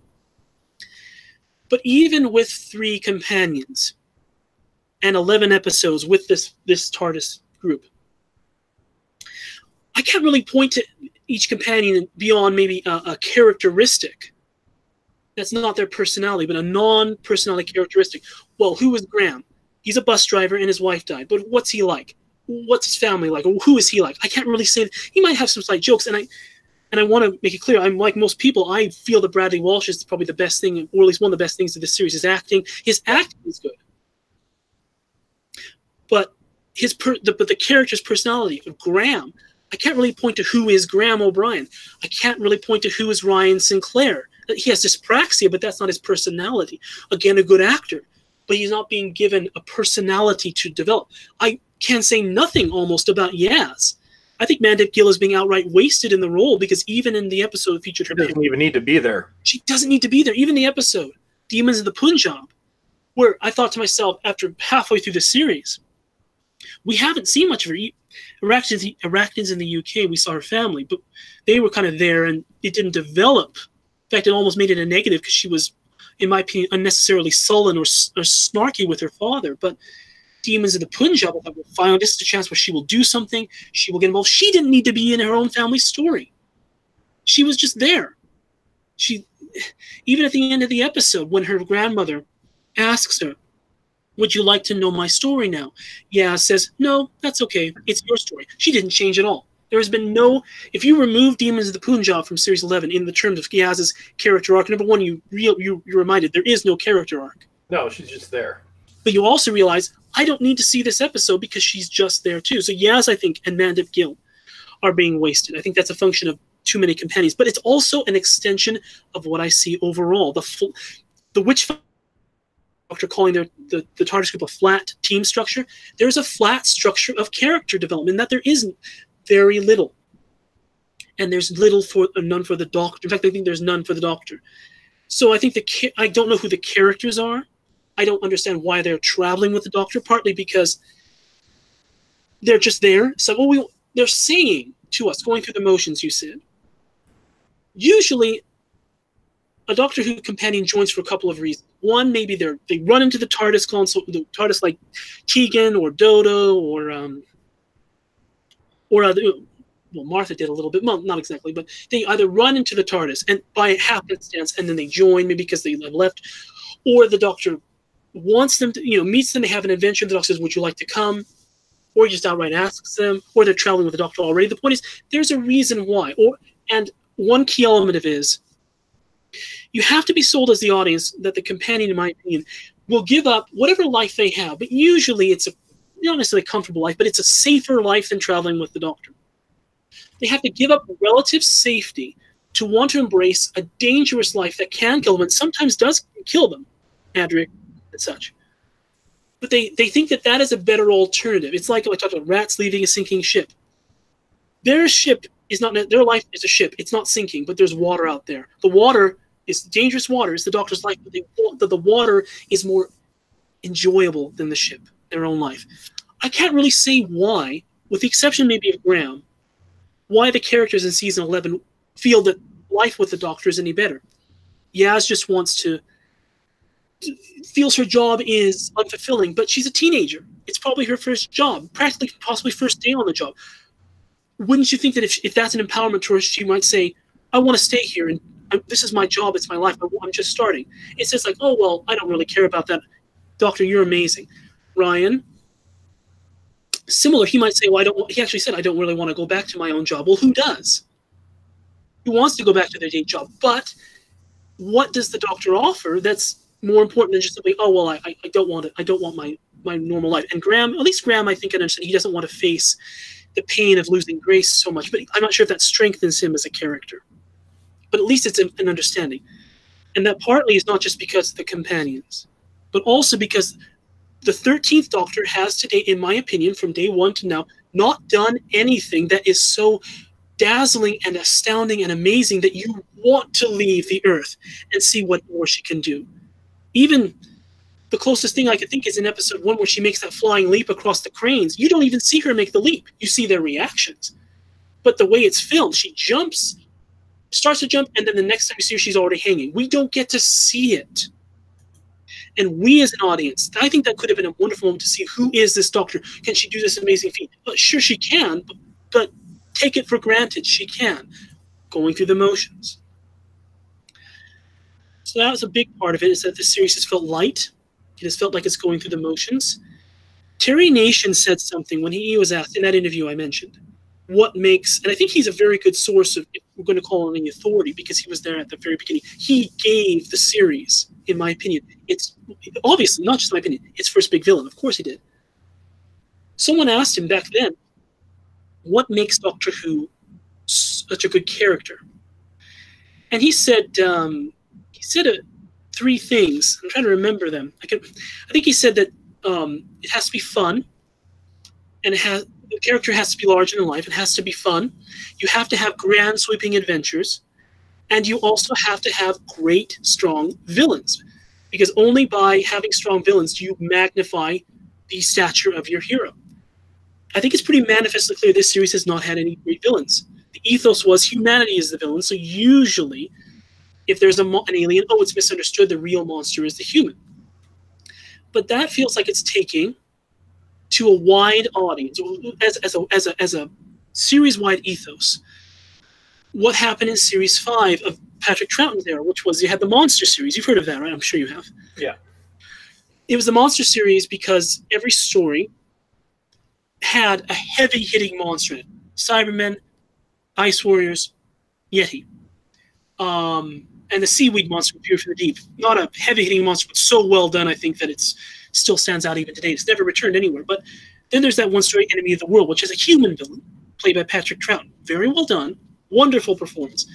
But as Gary Russell said in an interview about that season, he said, I can see as an adult looking back why it was a wonderful experiment and a very excellent story, but I can remember as a 9-year-old kid or whatever his age was, looking at my watch, quote unquote, saying, well, when are we going to get the monster next episode? When are we going to get the monster? It's almost as if they took that idea, like, let's make humans the monster and apply that to the whole series. Humans are the worst monsters. The Master has said so in Doctor Who on a couple occasions, War Games and Last of the Time Lords.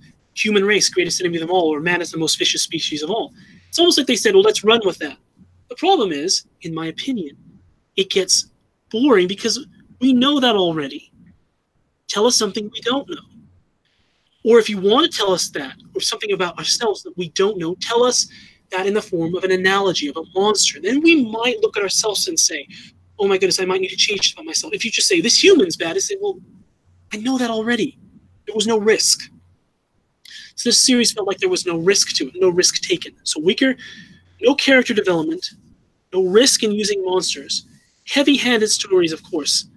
But I think that's an an outgrowth of that, which was, let's not take a risk and tell it in an analogy. Let's just give it as a lecture.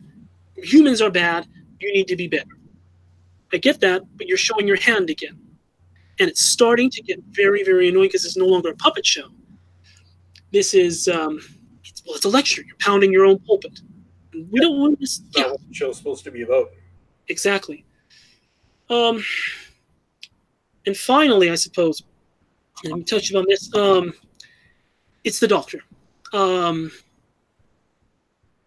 deeply disappointed because once a female was announced, it was caught me off guard.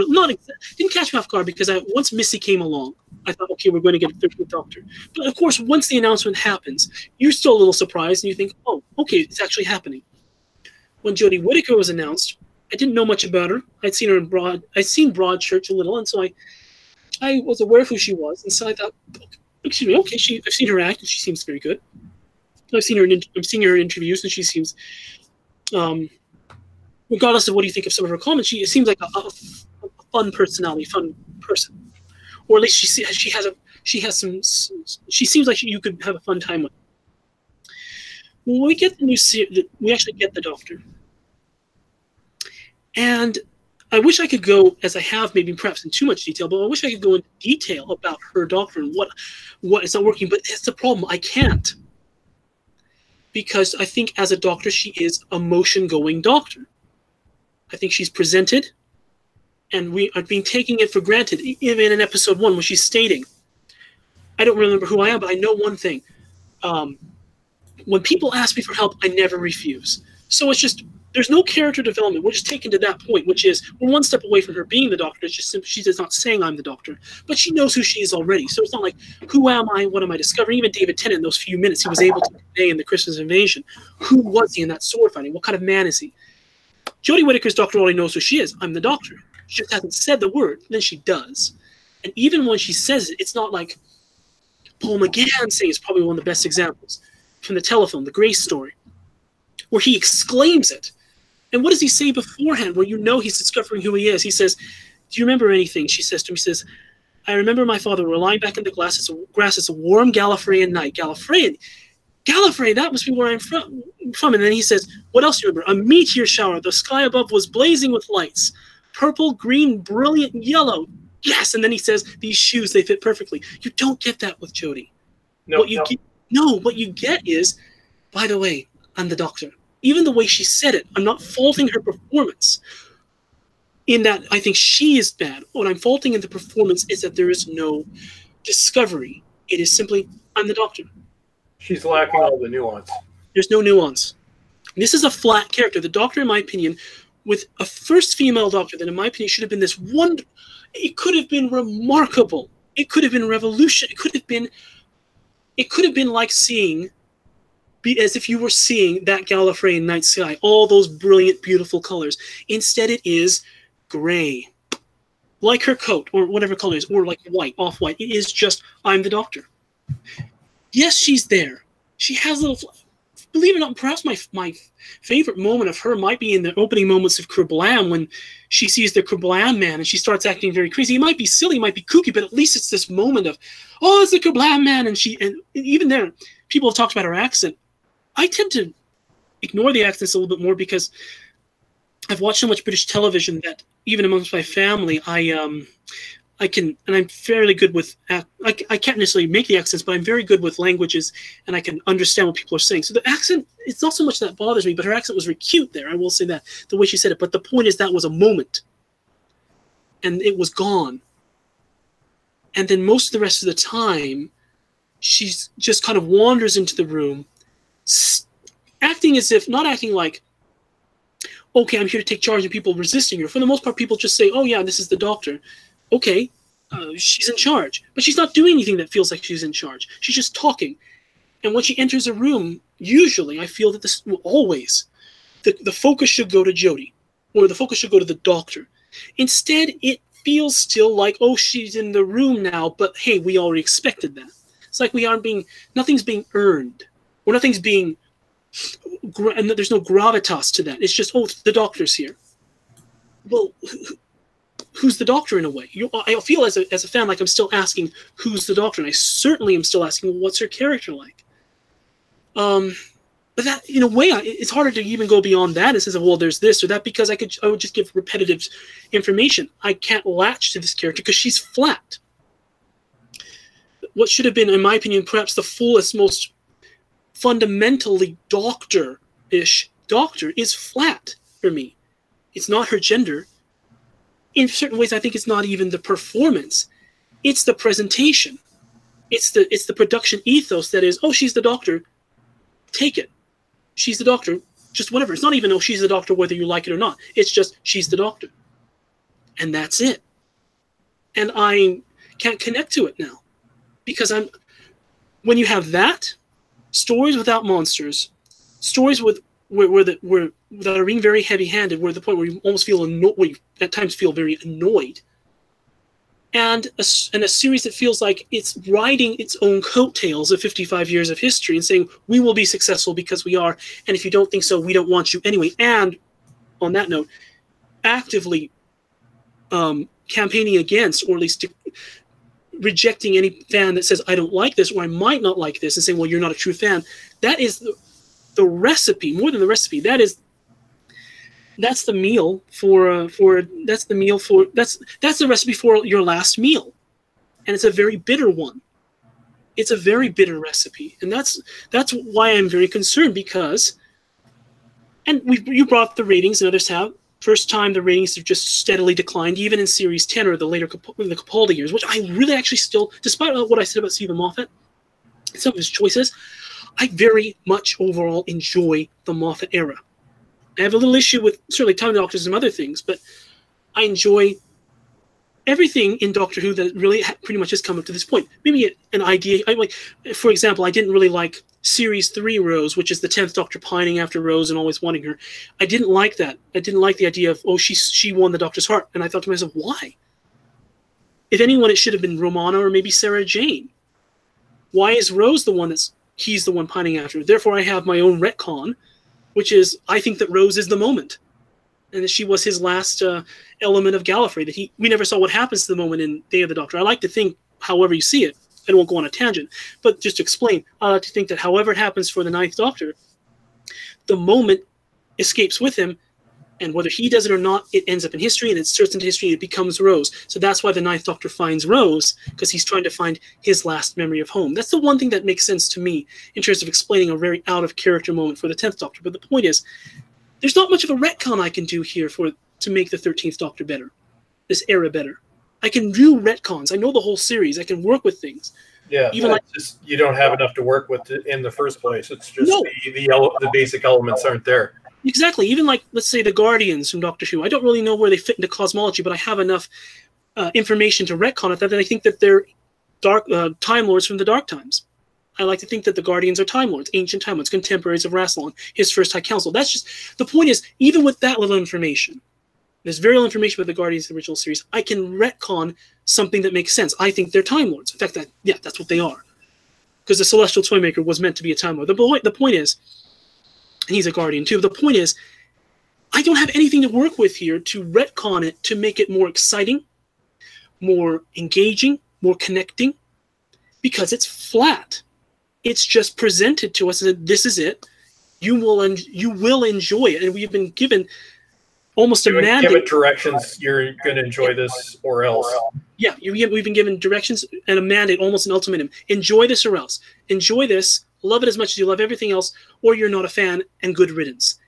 And that leaves me in a very strange place as a fan. Because one thing I am as an individual, and I have my choice, and I'm not going, never will say, well, if you tell me to like it, I will like it. If you tell me to like it, I might still like it. But not because you tell me to like it.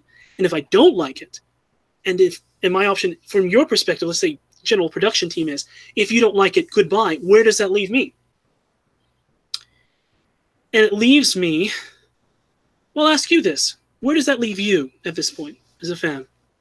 In terms of the show? Yes. Well, I no longer consider myself a fan of modern Doctor Who. I'm definitely not a fan of Series 11. I think for me as a fan, it's made me appreciate the classic series more, is oddly where it's brought me to. it's made me appreciate how good the show once was, even if you compare it to the RTD era, in terms of where I am with. If I wasn't doing review videos, I wouldn't even be watching it anymore. I think, looking back since the RTD era, I talked about Stephen Moffat maybe overreading his mandate. I think to a certain extent, Doctor Who has overread its mandate in general, from the BBC perspective or whatever level you want, in that when the series came back, it was essentially the 40th anniversary. People say 2003. It is the 40th anniversary. Is 2000. Well, they announced it yes. on the 40th anniversary. Exactly. So the gift was of the 40th anniversary, we will have a 9th Doctor. And they went into production in 2004. So all these Series 1 episodes, that's footage from 2004. So it's just a couple months. So it's essentially the 40th anniversary. RTD got the 45th anniversary. A lot of wonderful things happened and came back. Davros, the Brigadier in that year, because it was extended, 2000. Yeah, Brigadier. I think that a lot of the things that were, whether people and fans knew it or not, this might be at such a macro level that I might be seeing things that aren't there, but as the 8th Doctor once said, but I think that one thing, the mandate that generating enthusiasm for Doctor Who, maybe even was in the RTD era, it's back. And then in the Moffat era, it was, there's a 50th anniversary just around the corner. There was this build up to a massive milestone. And we reached it, and it was good. Overall, I have some issues about how they brought back Gallifrey, but overall, and John Hurst, at least the War Doctor, but overall, I really enjoyed it. If anyone wants to know my retcon of the War Doctor, it's that he's a Doctor from the Matrix. Who knows why? But the point is, there was this enthusiasm, and fandom was growing, and the series was growing, and it was reaching new people, and we were gearing towards the 50th anniversary. Well, then we hit the 50th anniversary.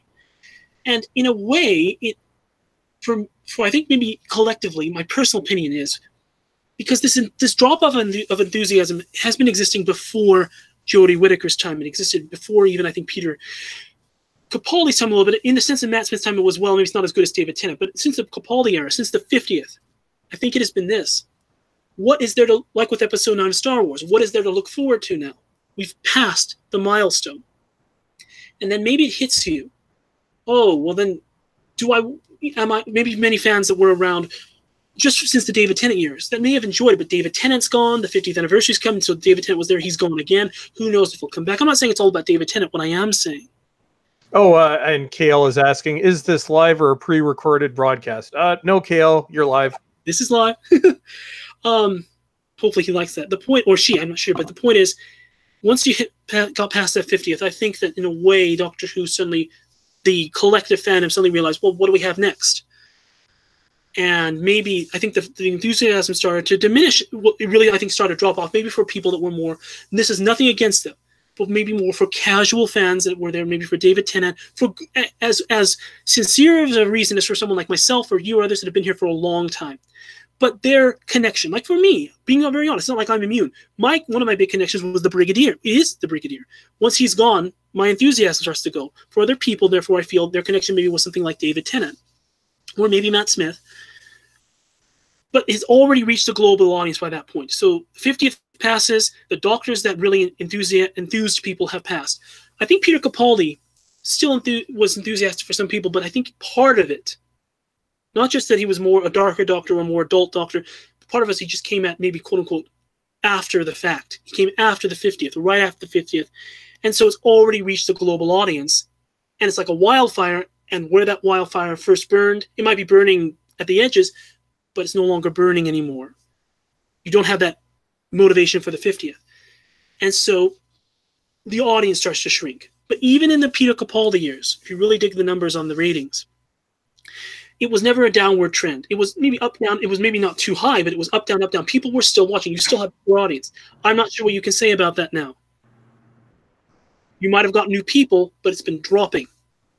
And the New Year's special was the lowest that we've had. It didn't re-attract people. I think it was a mistake to change Christmas. Because it was a mistake to change Christmas, but I don't know if it would have made much of a difference. It made it worse because people had another week to process what they'd seen with Series 11. Yes, but I think even if it had been Christmas Day, I don't think it would have done much better. No, I don't think it would. I agree. I don't think it would have done better at all. It might have had. I think the old final ratings were 7.13, but the initial ratings were 2 million less, like 5. 5.1. 5.1. Yeah. 2 million more in the final ratings, but the point is, it was the lowest. And I think if you didn't have, maybe it's a good thing that it was on New Year's Day for one reason. Had it been on Christmas and maybe the ratings have been somehow higher, I think people maybe amongst the production team might have been. They still might be kidding themselves, but they may have been able to point to the higher ratings of, let's say, a hypothetical thought experiment Christmas special and say, see, people came back. Our ratings are strong. Without that, and the ratings are low, I don't think they can pretend anymore, or they can't so genuinely, if that makes sense, genuinely pretend anymore. The series is in trouble. And we have to wait a year.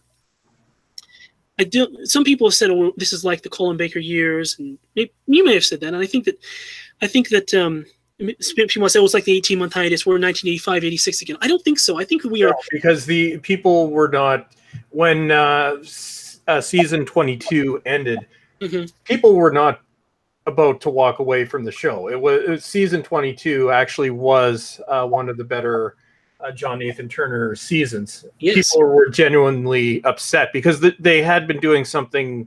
They'd taken the show in the new direction, a different doctor. The show was more violent, which I kind of liked. It gave it a little bit more of an edge. Yeah. So in 1985, it's not the same situation as now, where people are done with the show, and when it comes back, nobody's going to care.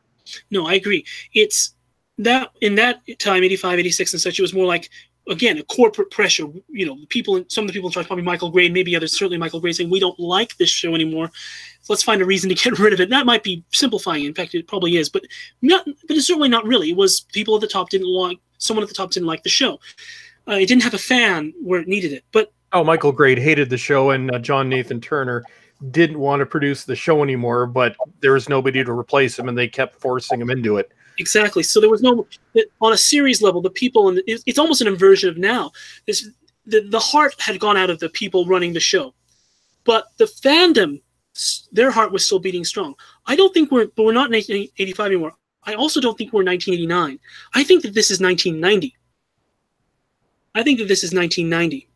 But a dark version of 1990, which is by 1989. And for me, I kind of consider this the end of the series to be 1990 because most people don't know, although the episodes finished transmission 1989 December, Doctor Who was still officially in production until they had scripts, yes. They had directors, everything for season 27 was in motion, and then it wasn't canceled. It was put on hiatus or set aside and then never picked up again. Exactly. I think that, so when you actually think about it, I think we are almost in like 1991, which is series has stopped transmission in 89, ceased production in 1990, really ended in 1990. You also had Search Out Science, a little mini episode, not exactly canon, but that Sylvester McCoy and Sophie Aldred with John Leeson as K9 made. But the point is, I think that we're in 1990, 1991 territory, which is series enthusiast. The audience is I think when series 26 ended, I think maybe you would agree that the series, part of it was, I think, that the audience was walking away. People were, but not from bad will, just maybe no longer interested. It was, season 26 is actually one of the show's strongest seasons. The after effect was actually season 24, which prior to season 11 was the low point.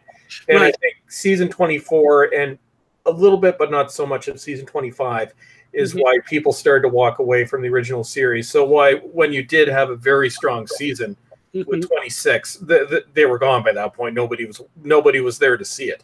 I think then not to make it complicated with analogies of years, but I think we are in a weird time warp of 1987 and 1987 and 1991, which is we've just had what many people consider to be a low point series. That's the 1987 part. But we are in a weird time warp of 1991, which is that the audience is walking away. In 1989, 1990.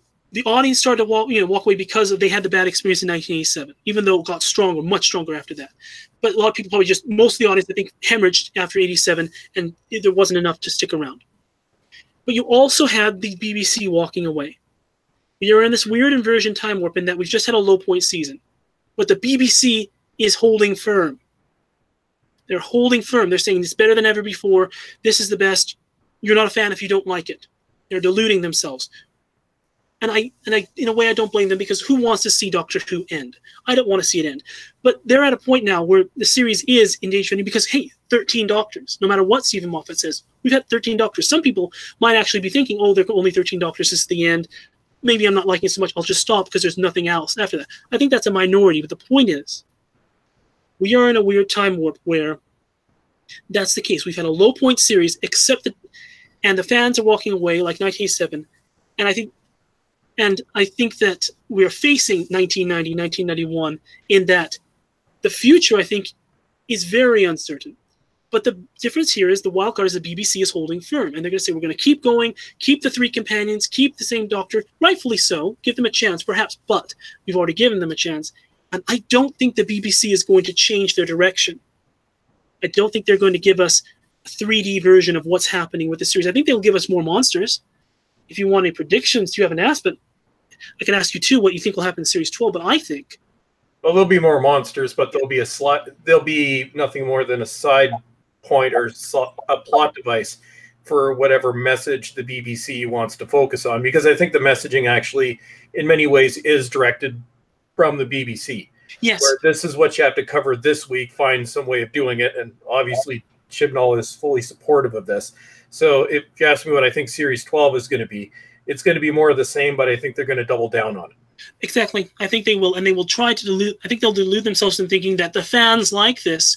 You're giving the fans what we want, because here's a Cyberman, here's an Icewear, here's a Sontaran, here's a whatever, here's a revamped monster.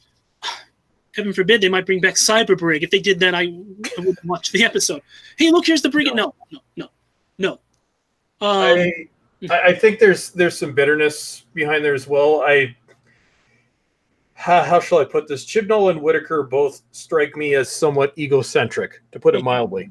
Sure. And I think part of this is going to be to get back at those of us.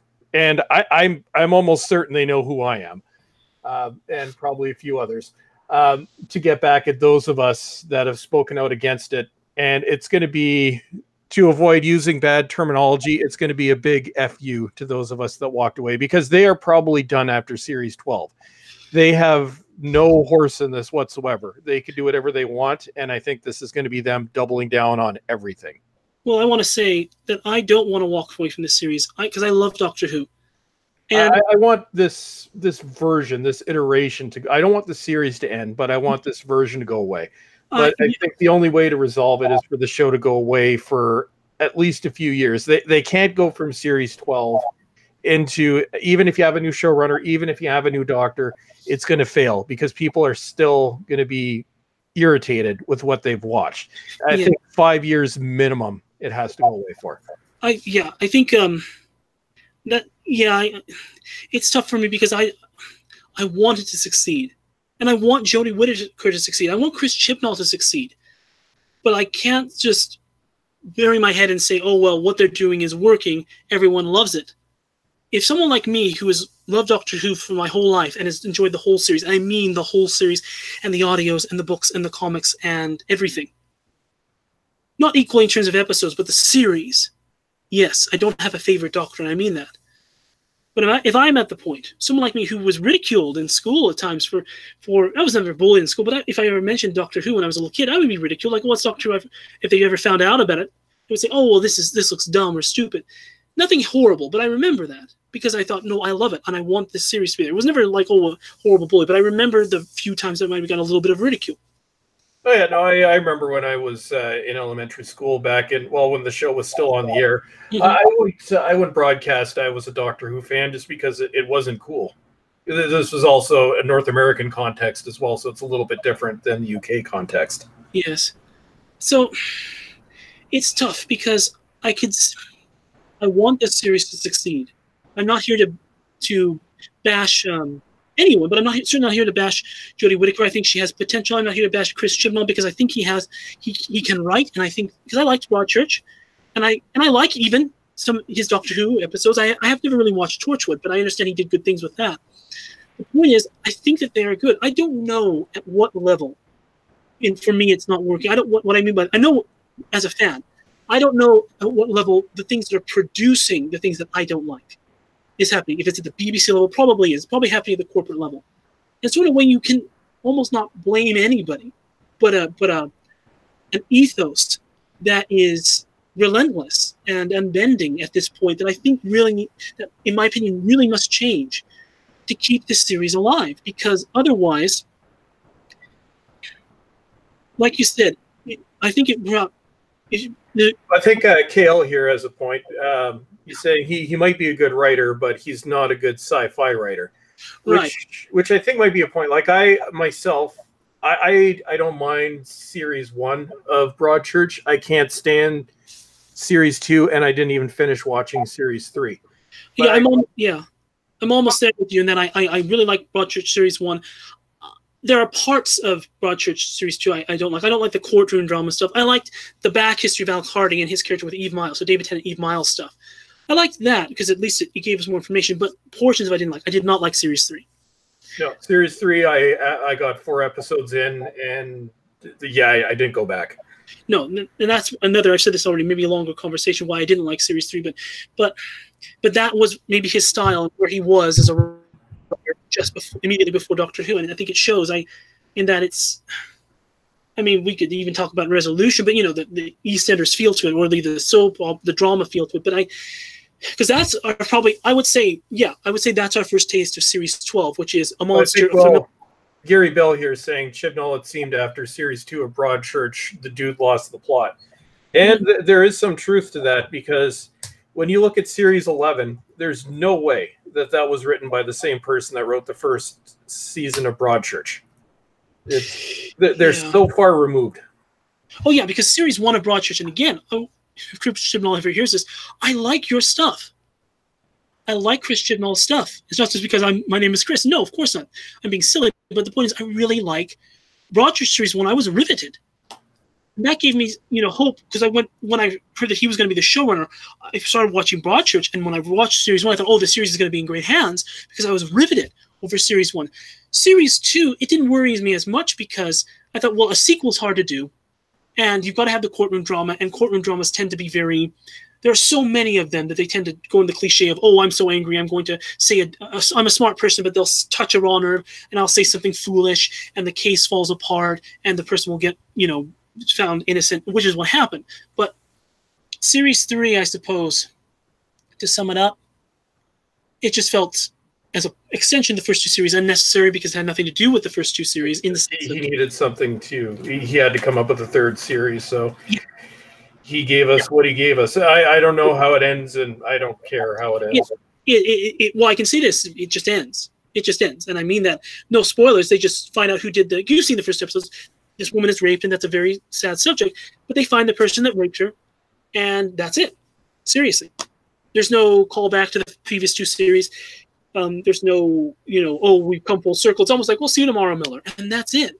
It's almost like, I've got to go do Doctor Who now, so bye. Well, it's almost like as soon as he came up with Grace Point, which was the American version of the show, and it flopped horribly, he just gave up. Maybe. I never saw Grace Point. I don't have a television, believe it or not. Well, David Tennant is there with an American accent. It co-stars Anna Gunn from Breaking Bad. To be honest, it's not bad. I don't really buy Tennant's American accent, but it's not bad. But it fell flat in the U.S. Yeah, if I had seen it, I might be able to comment on that. I've never seen it, so I can't comment on Grace Point. It's too bad. It's interesting how maybe it ended differently. Okay. It's spoilers, but it has a different ending than season 1 of Broadchurch. I believe it. And maybe had Chibnall just followed the plot in the same way it might have been. Who knows?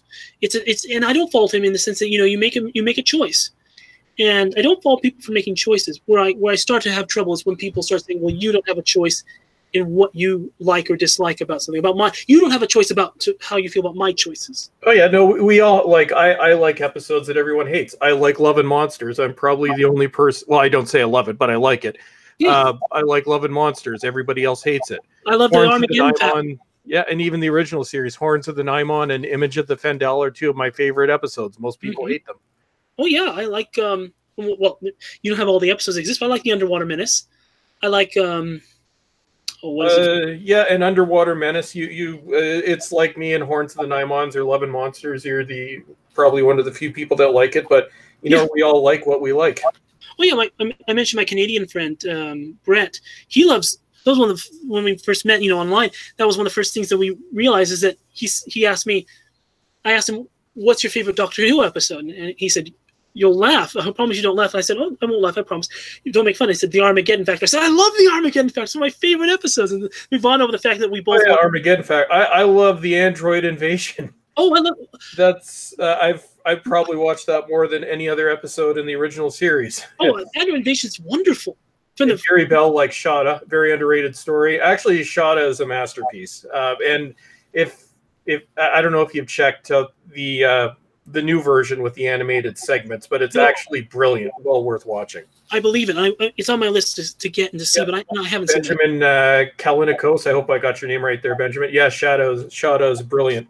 Yeah, it's and actually that DVD came, and we didn't get it on Blu-ray Region 1, but that DVD came out around the middle, or I watched it around the middle of Series 11, and I was so depressed with Doctor Who at the time.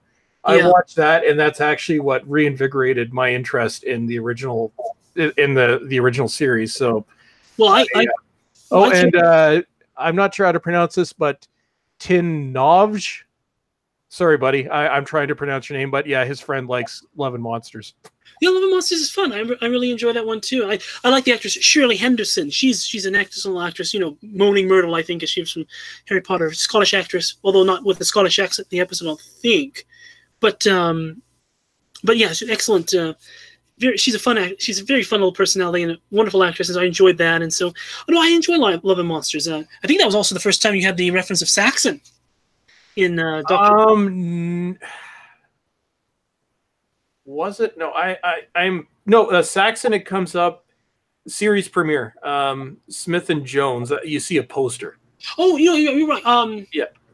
If it does, that's great. Wait, Smith and Jones. Oh, Mr. Laws, one of my favorite stories is Ghostlight. Ghostlight is absolutely brilliant. Oh, well, okay. I think Ghostlight is amazing. I think Survival is amazing because I think Anthony Ainley's performance as the Master in that story is... I almost don't have the words. Daniel Maycock says Christmas special. Well, some of them are. You mean the Christmas Invasion? Oh, sorry. Yeah, I'm just reading the comments. Well, if you talk about Saxon in The Runaway Bride, there is a reference to Mr. Saxon Says Fire. Oh wait. Oh yeah. No, he's talking about the Christmas. That is right. Yeah. So Christmas Invasion was the first reference. Was it? Yeah. Oh, and then there you go. That's amazing. So it's funny. Craig Hinton, I mentioned him. I was fortunate that when we were talking, he had a lot of. It's hard to remember. Not going that far, but the Saxon is first mentioned in Donna's first story. Yeah, so when he takes down the so not Christmas Invasion, Runaway Bride. Why is it that I think?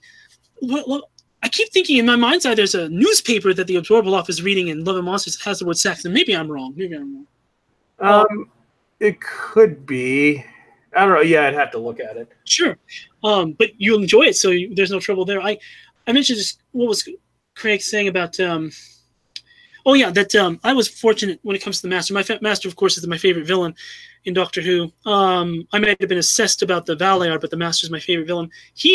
Craig I knew long before the Master was coming back.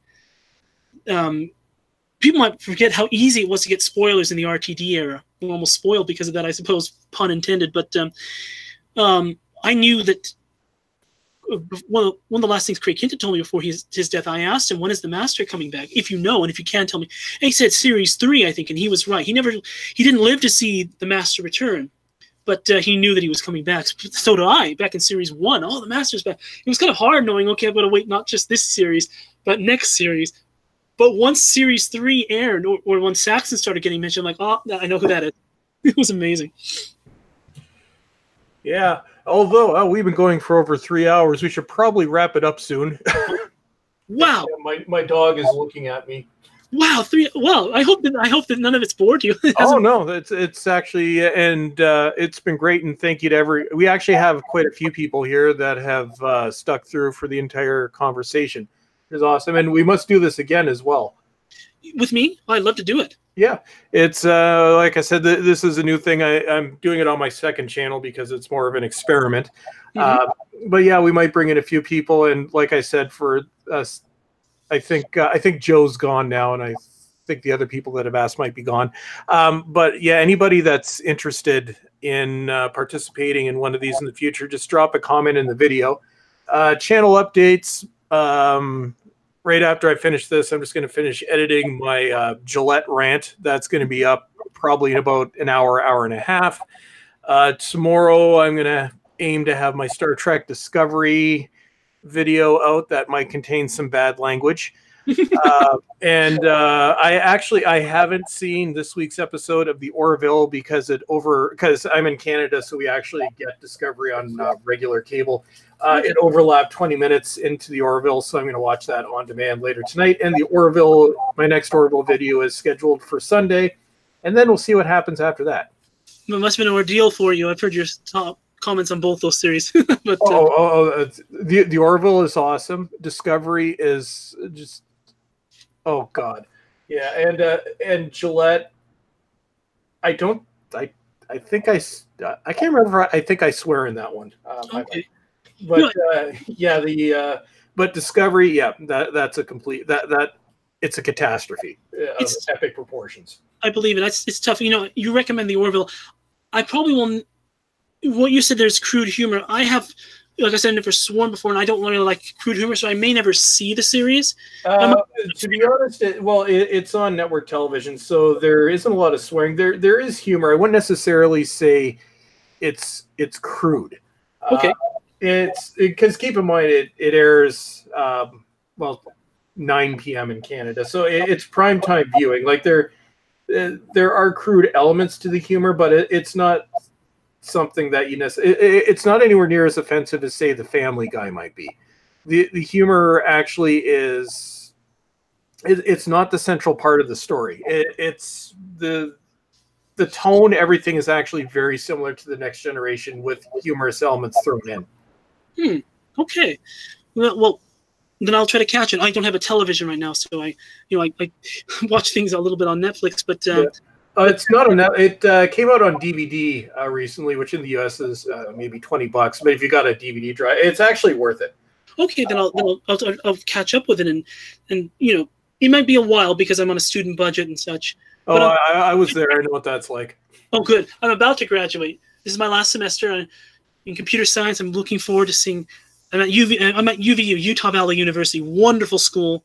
A lot of good Doctor Who fans there, but a wonderful school. And I should mention them just to say that I love it so much. But yeah, it's I will say this, perhaps in closing, so you can don't bother with me anymore. I'm joking with that. But blame my dog. She has to tinkle. I understand. And I will simply say this. So I want to be kind to your dog. I'll simply say this, that all that I have expressed today is out of my absolute love and appreciation for the actors in the series and producers and everyone that's been involved in Doctor Who. When Peter Capaldi was announced as a Doctor, I was moved pretty much to tears when he made the statement that because as a fan that had maybe somewhat unique experience, maybe one of the few unique experiences of writing a novel, a cherry novel that was published and did something good. And I still am trying to do some things now, but the point is, as a fan that made something, an unofficial contribution, but a contribution nonetheless to Doctor Who, when he said that he thanks all the people, that, not just the actors, but the people that were in the writers and the costumes, everything, and he said, if you remember, Doctor Who belongs to all of us. All of us made Doctor Who. And that really, even now, almost moves me to just trying to keep my voice clear, but the point is, I've said these things not to condemn Doctor Who and where it is now. I have said it as a voice of warning and of honest concern that if it continues this way, and if there isn't I'll use the word because I think it matters, a détente, a thawing between the fandom and amongst itself and the producers to the fandom, the production team, the BBC and the fandom. If it's a family, then this feud that I'm seeing shouldn't be silenced, because I think people should be honest. But I don't think that any voice should be ignored or silenced out of coercion and out of spite. I honestly feel that I say this is a voice of warning. If you want anyone wants the series to continue, and I want it to continue, then something must change at all levels, but it must change. Otherwise, if it does not change, and the rancor continues, and being honest, the flat structure and the lightness, and I would say even the boringness of the series, the dullness, dullness. Thank you, the dullness of the series. If it continues, then Doctor Who will end, and it will deserve to end. And that breaks my heart to say it. It deserves to live and continue forever. But if it continues this way, I say this out of my love for the series, if it continues this way, it will end, it will surely end, and it will deserve to end. I hope it can come back at some point. But as it is, it will deserve to end if it continue, if this poison continues. I cannot stress that any more than that. It must heal, but it also must get better. It must change. Yep. And well said. And I think we'll leave it there. Not a message of hope, not necessarily the happiest way of ending this. But yeah, it's. But Chris, we'll be doing this again. But it's been a pleasure talking to you. Thank you to everybody that has hung out in the chat. And I am going to go take my dog out before she starts howling at me. She's a husky, so she can be angry when she wants to be. She's cute though. Just look at my channel, Lexi the husky. She's all over the place. I will do that. And for everybody else, in about an hour, stay tuned for my Gillette rant. Like I said, it's going to be a change of pace video. Chris, warning you, yeah, it does have some angry language. All right. But yeah, that's so. Warning received. That's it. So thank you, everyone. And we'll be doing this again soon. And those of you that want to participate in the future, like I said, drop me a line on Twitter or comment in this video. And with that, we are going to check out. And thank you.